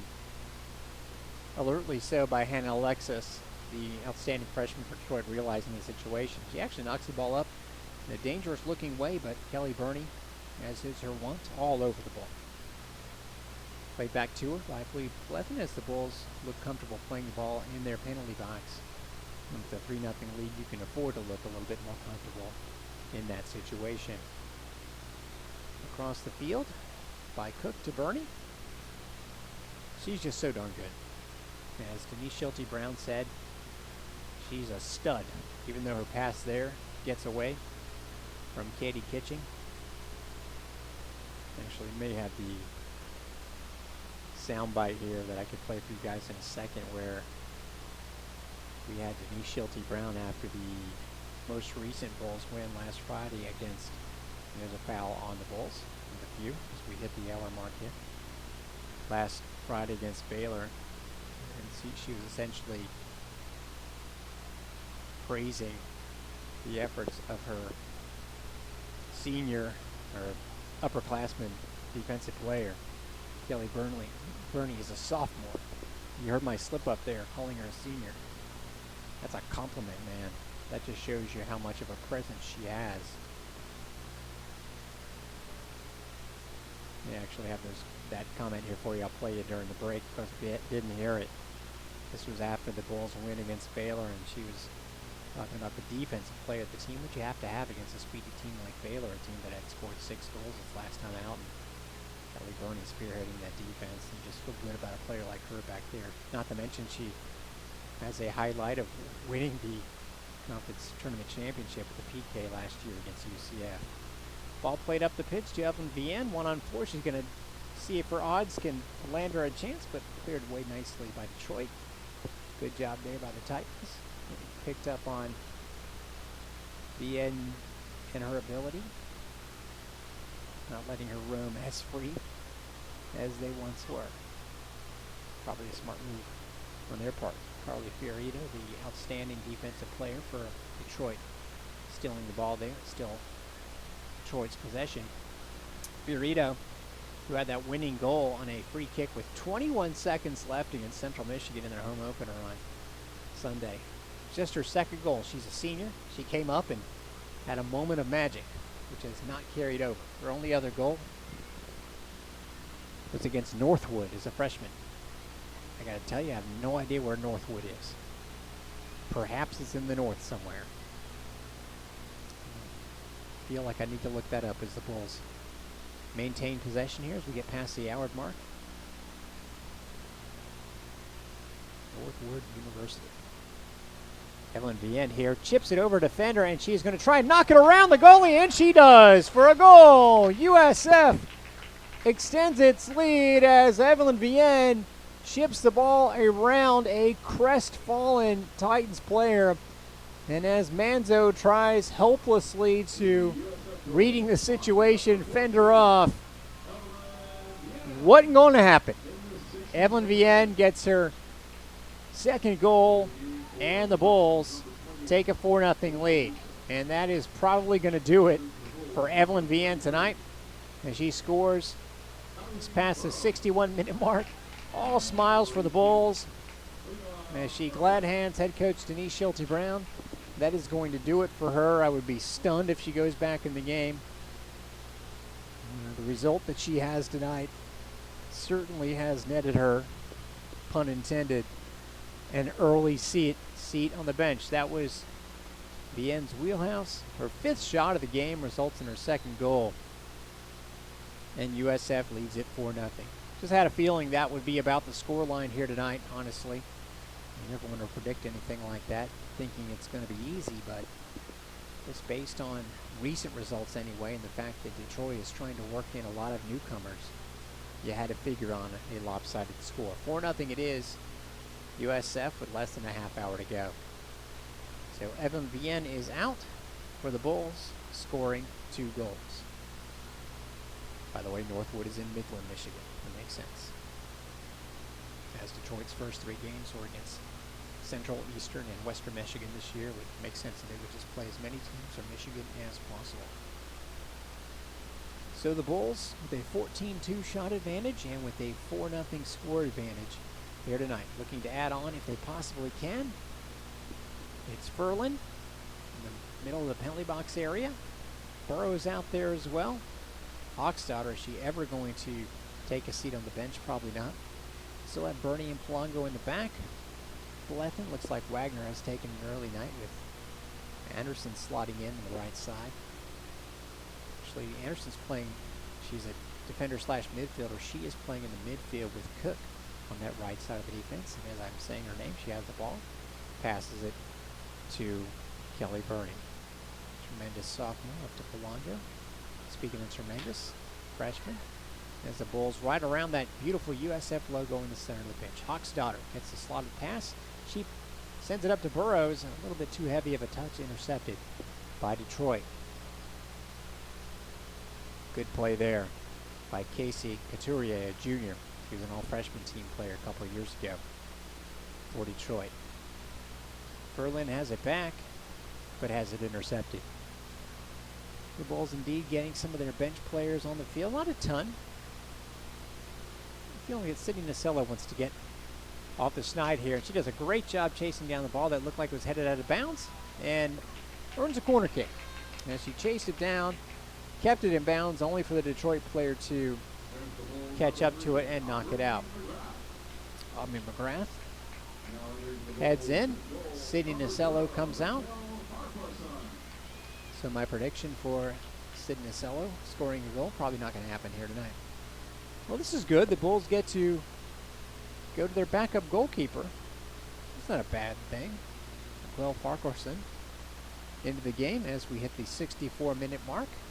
Freshman Sidney Martinez gets an early night. Whenever you can bring your goalkeeper out for a lead, that's a good thing. I want to take her out when she's giving up some goals. Martinez has been outstanding. First time she saw a shot this year, she let it in, and I definitely contend it wasn't a shot. It was a lucky pass that turned out to be a goal for Towson State. Bulls still won that game. Corner kick by Hochstadter. Bulls haven't had that many, and it gets controlled by Anderson. He's going to left foot it into the center of the box. A beautiful ball, but goes over a couple of Bulls' heads and out of bounds. And now the Bulls continue the free-flowing substitutions, even though it's a member of the starting lineup coming back in. Sabrina Wagner in for Fanny Pelletier-LaRoche. It could be a situation where she goes in to play some forward here. She was a big goal scorer in high school at Mitchell. No, she's going to settle back into the defensive side of things. Bulls finding no need here to pile on, just playing solid soccer here, presumably for the last 25 minutes, up 4-0 already. So up front, you have Furlan who wants to score. McGrath back in the game. Burrows out there on the right side. Foul on the Bulls there. goals Burroughs has in her career. It'd be nice to see her pop one in the back of the net. Not just because she went to the same high school as myself, the redshirt sophomore from Plant City High School. She has that many goals in her career. Oh, she has one. How about doubling that up tonight? Boy, Marina Manzo, the goalkeeper for Detroit, looking at every turn to get into the play, takes another free kick from really dangerously close up the field, and Detroit manages to keep control of it. Foul committed there against Rachel Russo. Detroit's sophomore forward earns a foul. Corner kicks tonight.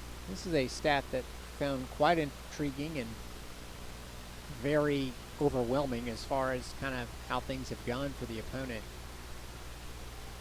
Coming into this game, in 3 games, Detroit Mercy had achieved 1 corner kick all year long. And those are a couple of the big stats you can look at as far as describing, how a team is done. In general, one is shots on goal, although they're not always everything, and then corner kicks. And the Detroit Mercy Titans, including tonight, have been on the short end of the corner kick stick. And now the ball's moving up the pitch in the 67th minute. There's Ferland, headed off by Detroit. Good play, but an equally good play by the Bulls to get the ball back by Anderson. Wagner, a controlled pass up the left side to McGrath, and she gets kicked in the wrong area on the right side. She is leaning over. Hope she's okay as the Bulls maintain possession. See if McGrath takes herself out of the play. Nope, she's going to walk it off. While the ball shifts to the right side of the field, and then back into the center from Kelly Burney. The left side of that center circle, right in the center, gives it to Polanco. 2 Bulls with a chance to keep it in bounds, and they do, but it goes right back to Russo for Detroit. USF's Anderson intercepts the ball, finds Hochstetter, always a smart move, slots it up to Blethen, looks to juke a couple of defenders, a little too heavy of a touch, and it gets intercepted. So the Bulls trying to regain a little bit of control here, doing a lot of substituting, so you don't always get the smooth transition when you go 2-3 new players at a time. It's understandable. And now Detroit with a little bit of possession. A poor pass intercepted by the Bulls. Sabrina Wagner all over it. McGrath drops it back to her. We are at 68 minutes, and the Bulls are up 4-0. Couple goals by Evelyn Vienne. Bobby McGrath snuck one in as well for the Bulls, and Andrea Hochstetter also getting on the board. Hochstetter, incidentally, 6 shots. Ball goes out for a goal kick. Detroit, very curious, not a ton of substitutions. Then again, throughout the course of the years, they're going to put a couple players in here. Nasreen Kobisi, who is in the starting lineup, checks in along with Sophie Mapes, who also checked in the first half. They've only gone 4 deep on their bench. So clearly not a deep team. USF tonight, including goalkeeper, has gone 6 deep with Parker Sun now in the game. Hoping that she gets a save. That would be nice to see. She played a little bit in the exhibition season, but as you yet to get in, it's been the Sidney Martinez show. Was taken over for Kat Elliott, who was a senior that departed last year as the Bulls made the second round of the NCAA tournament, and that's a key part of the team. That goalkeeper and the back line, a member of which, freshman Mia Polanco, along with freshman Sidney Martinez, very solid. Polanco just jumped up to play a ball out. Play slowing down here a little bit, and you got to imagine that from the Detroit part of things. I know that their last game, their win on Sunday against Central Michigan, featured midway through the half humidity breaks.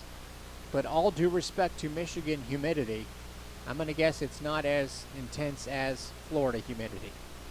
All due respect. Maybe it is. But that's the team that Detroit is probably starting to slow down a little bit here tonight. Not that they've struggled already enough. Down 4-0. Ball just gets away from Aubrey McGrath. Bulls have a 15-2 shot advantage. And sometimes the shots aren't always completely accurate because anything that's attempted towards the net counts as a shot, but sometimes it gets blocked right away and it's not really a threat. It's a good defensive play. Foul on Detroit. For example, right now, if I told you that shots, not shots on goal, shots were 15-2 in favor of the Bulls and asked you to pick shots on goal, you'd probably go, what, 72? No, it's actually 10-1, so USF's shots have actually gotten on target here tonight. There have been 6 saves by Manzo. A couple of difficult ones. On the other side, USF, Sidney Martinez just really had to make one difficult save. It was when the game was 1-0, so it turned out to be kind of important. Nice pass by Hawkstad to Blethyn. She looks on goal. A nice cut move, is going to try and take it herself, and there's a good save by Manzo. A left-footed shot, and a good one by the Bulls. Bree Blethyn looking for her second goal. She had that breakthrough goal against Baylor in that goalmouth scramble that got them going the other night. Oh, a attempted headed pass by Kelly Burney that skimmed off her head, and so give her credit. She was trying to pass it back to her goalkeeper and didn't work out, but she stayed with the ball and made sure that it was corralled by Farquharson. Now the Bulls are on the attack again. Nice poke pass by McGrath into the center for Furlan, who's really kind of taken over the Evelyn Vienne's portion of the offense, although no one can really be Evelyn Vienne, who has 2 goals here tonight. Furlan's given it a shot. Maybe she'll get a goal here in the last 18 minutes or so. Kelly Burney in the back controls the ball into the center for Palonga, who again has played the full game here tonight.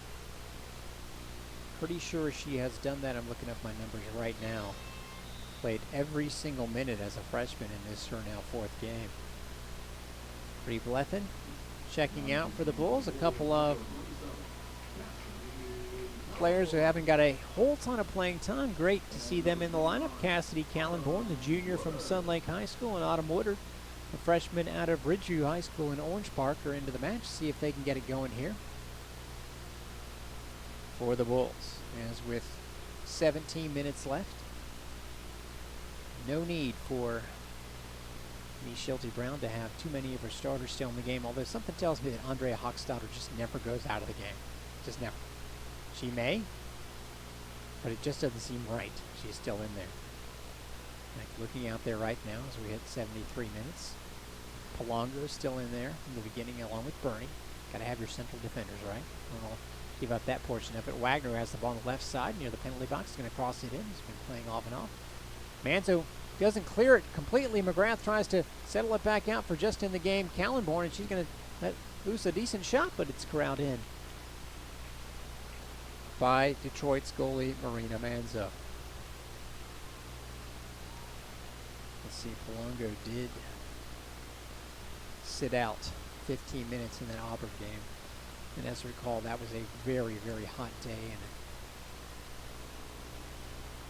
a game where Denise Schulte-Brown was certainly pulling her players in and out of the game. But outside of that, she played the full 100 before they won in overtime against Towson, the full 90. Most recently against Baylor, and she's played the whole distance here tonight.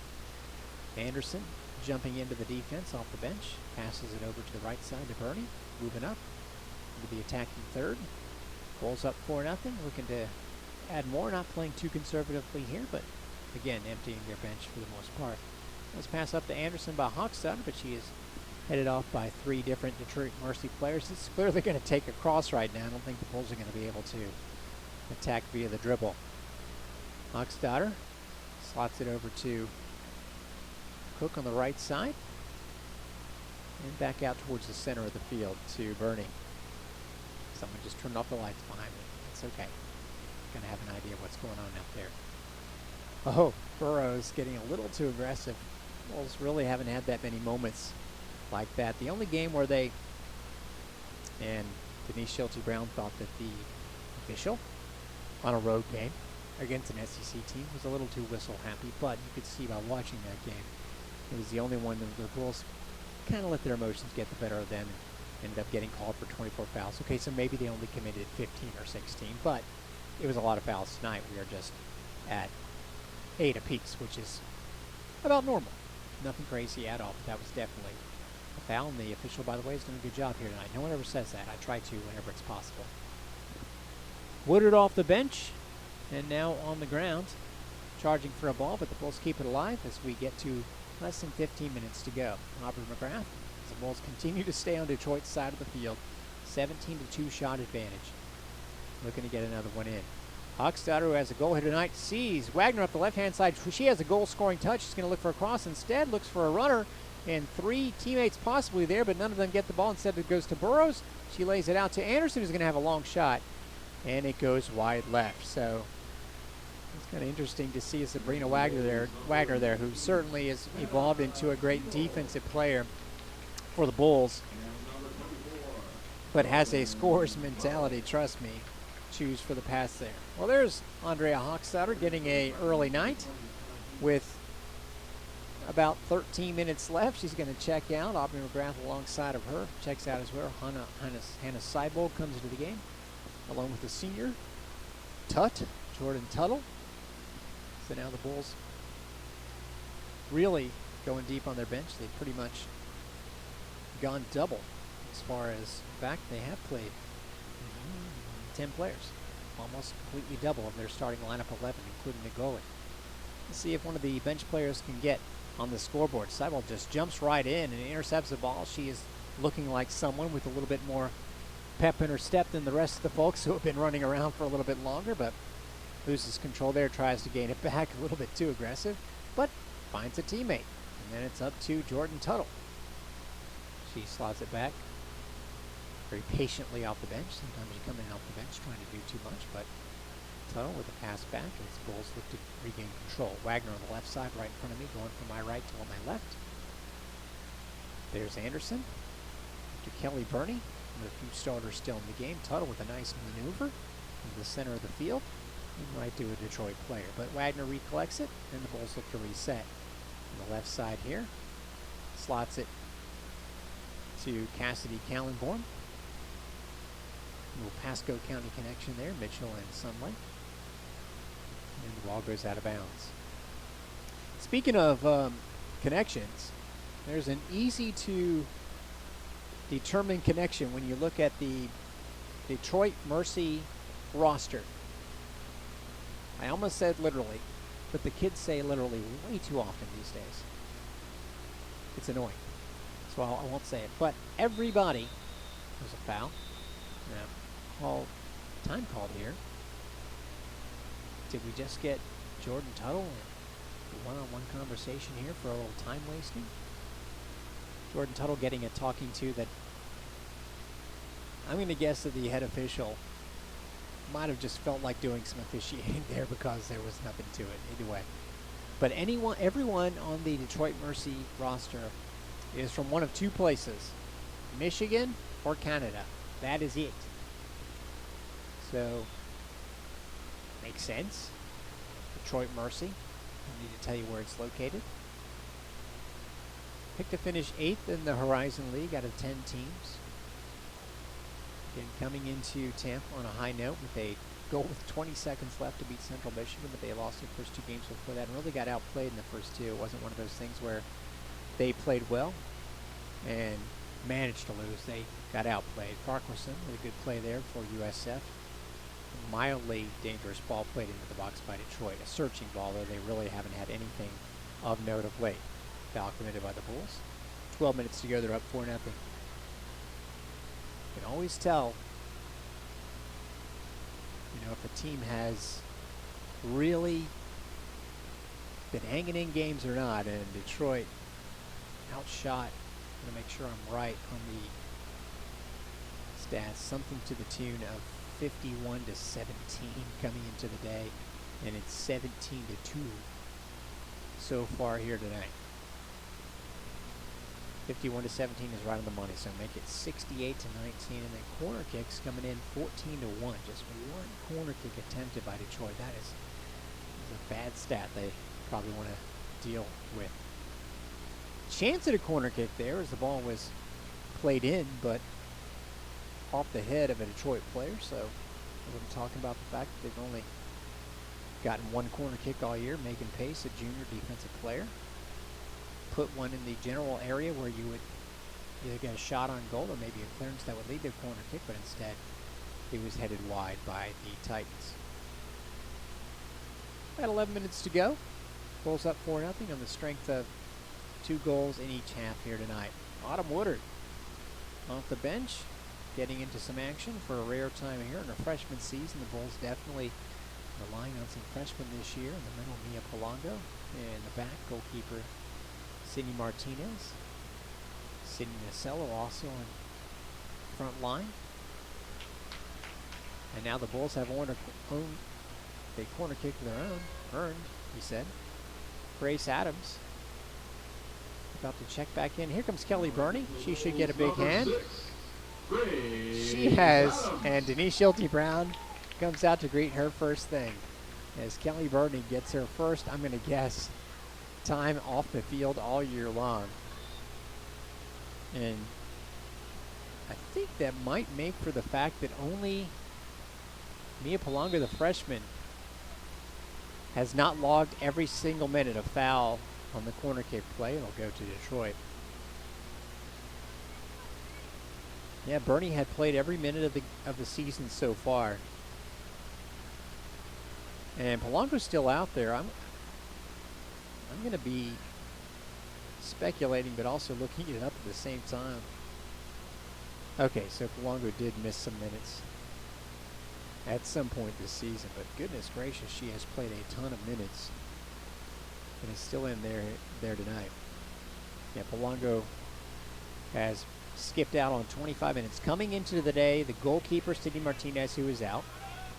Andrea Hawk's daughter, who got subbed out about 5 minutes ago, and Kelly Burney, who just got subbed out, had played all 280 minutes of the season. So basically, this game has allowed the Bulls to give some players some rest. A decent shot on goal there by Rebecca Anderson, corralled by Marina Manzo for Detroit. Now, Polongo, as I'm talking about, who's played most of every single minute this year, takes a would-be difficult situation and slides it on back to her goalkeeper back in the game, or just in the game recently, Farquharson. So yeah, Mia Polongo, a freshman from Canada, has played all but 15 minutes this year, and now everyone has seen a little time on the bench, and that is something that I'm sure Denise Schulte Brown is happy about. Well, a decent chance here as the ball is played up to Kabisi, but it's a 1-on-4. She slots it back smartly, and looking for some help there is Doyle. The ball is played hopefully into the penalty box, but 2 Bulls there to clear it out, and that's going to result in nothing for Detroit. A little frustration setting in for not so much the Titans players, but their coaches and a couple of their supporters who are here tonight. Going to come all the way down from Michigan to Florida. You'd hope to be able to get more of a showing. Not that they expected a win here tonight. Frankly, I'm going to guess that Detroit did not.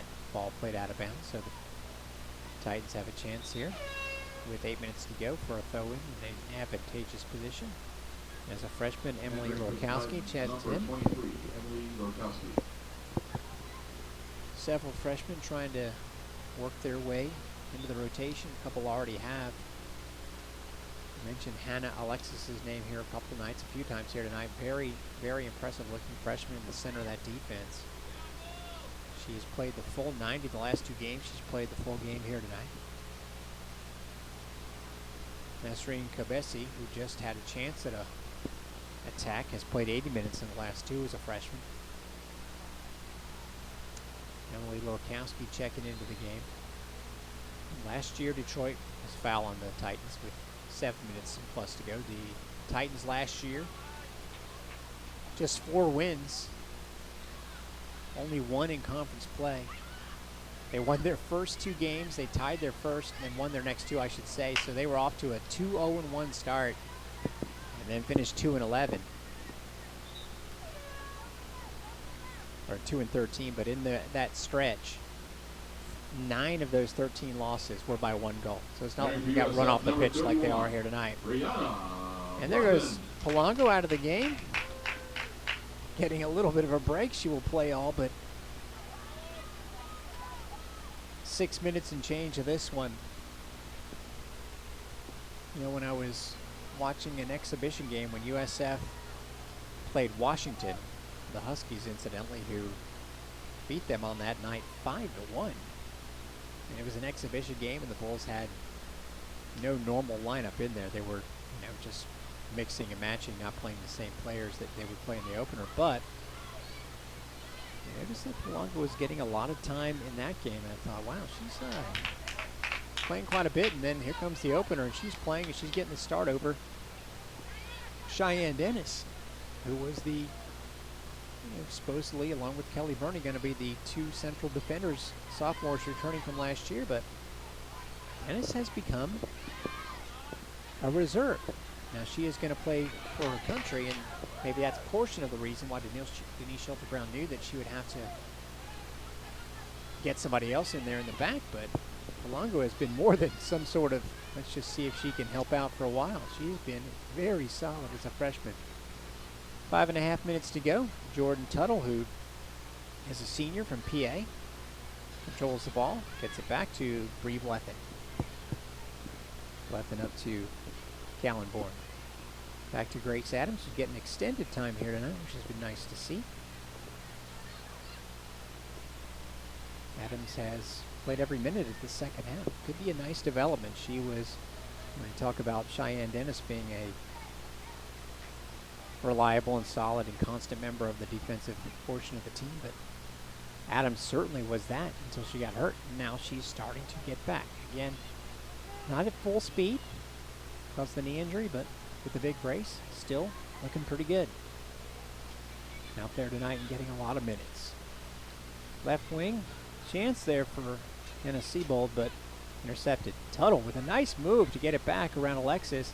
And with the left foot, not her favorite foot, maybe she's going to cut it back. She does to her right and then cuts it back into the box and off a Mercy player and for a corner kick. So that was a situation where Jordan Tuttle had no chance of scoring, but decided to try and knock it off the defender and get a corner kick. Now we get to see who actually takes the corner kick when Hochstadter's not in the game, and as it turns out, it is Jordan Tuttle with 4 minutes to go.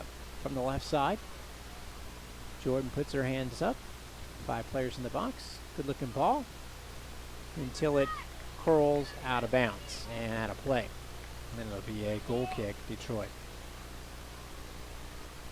Scoring summary for the Bulls. Less than 2 minutes into the game, Aubrey McGrath scored on a pass from Evelyn Vienne. It was a perfect setup. It was McGrath's second goal of the year. Then with just more than 3 minutes left in the first half, it was time for Vienne to score herself. Set up by Fanny Pelletier-LaRoche.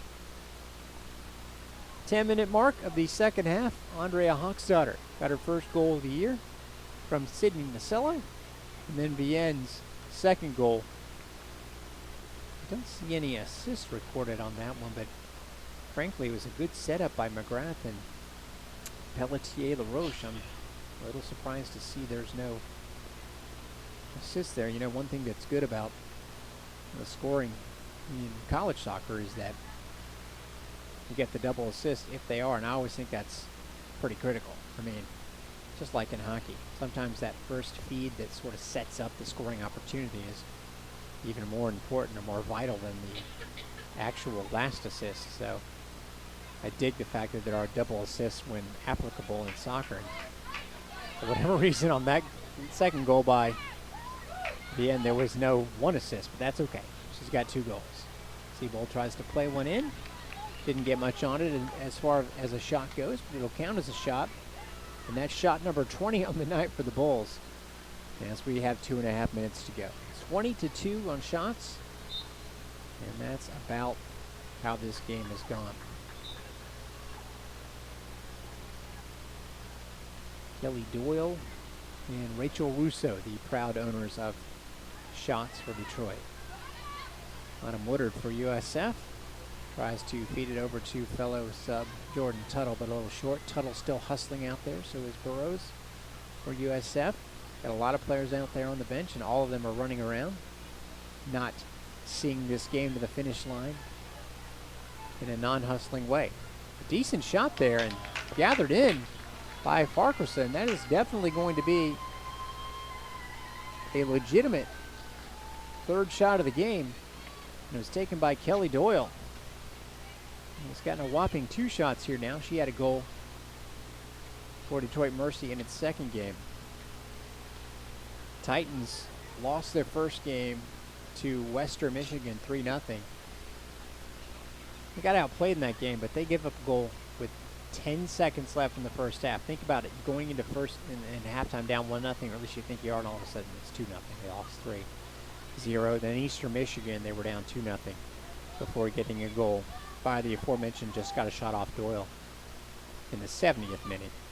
Actually did not get a shot off in the last 10 minutes. We have 1 minute to go here, so they turned that around, or so they thought. They were turning things around against Central Michigan with a goal with 20 seconds left by their defensive player, Carly Fiorentino, but that has not carried over here in one slight fashion tonight for the Detroit Mercy Titans, and that's good news for the Bulls as they are about to see this one out to the tune of a 4-0 victory. In fact, they're just playing the ball back now, not looking to score at all. Passing it around, goalkeeper Farrah Carson to Adams, who puts it right back to her goalkeeper. Gotta appreciate the fact that they're not looking to attack or rub it in at this point with just 20 seconds left. Farrah Carson's not gonna play the ball until she has to. Into the middle, Tuttle heads it back. Again, a sign that the Bulls are looking to just sort of see it out here. With 10 seconds to go, as Detroit's Megan Pace tries to get it in on net, it's going to go right to Farrah Carson, and she will not play the ball any further other than to dribble it out.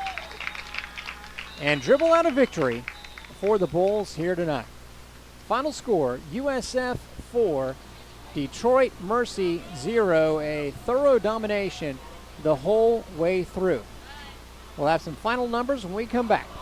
This is USF Soccer on the USF Radio Network. You're listening to Bulls Unlimited. Valley National Bank is the proud presenter of USF football and is excited to support our nation's veterans. Every time the Bulls score a touchdown at home this season, Valley, in partnership with the USF Foundation, will donate to the Valley for Veterans Scholarship Fund. Over the course of the 2018 USF football season, Valley for Veterans will provide $75,000 in support of first-generation student veterans. Horns up, Bull Nation. Member FDIC, Equal Opportunity Lender.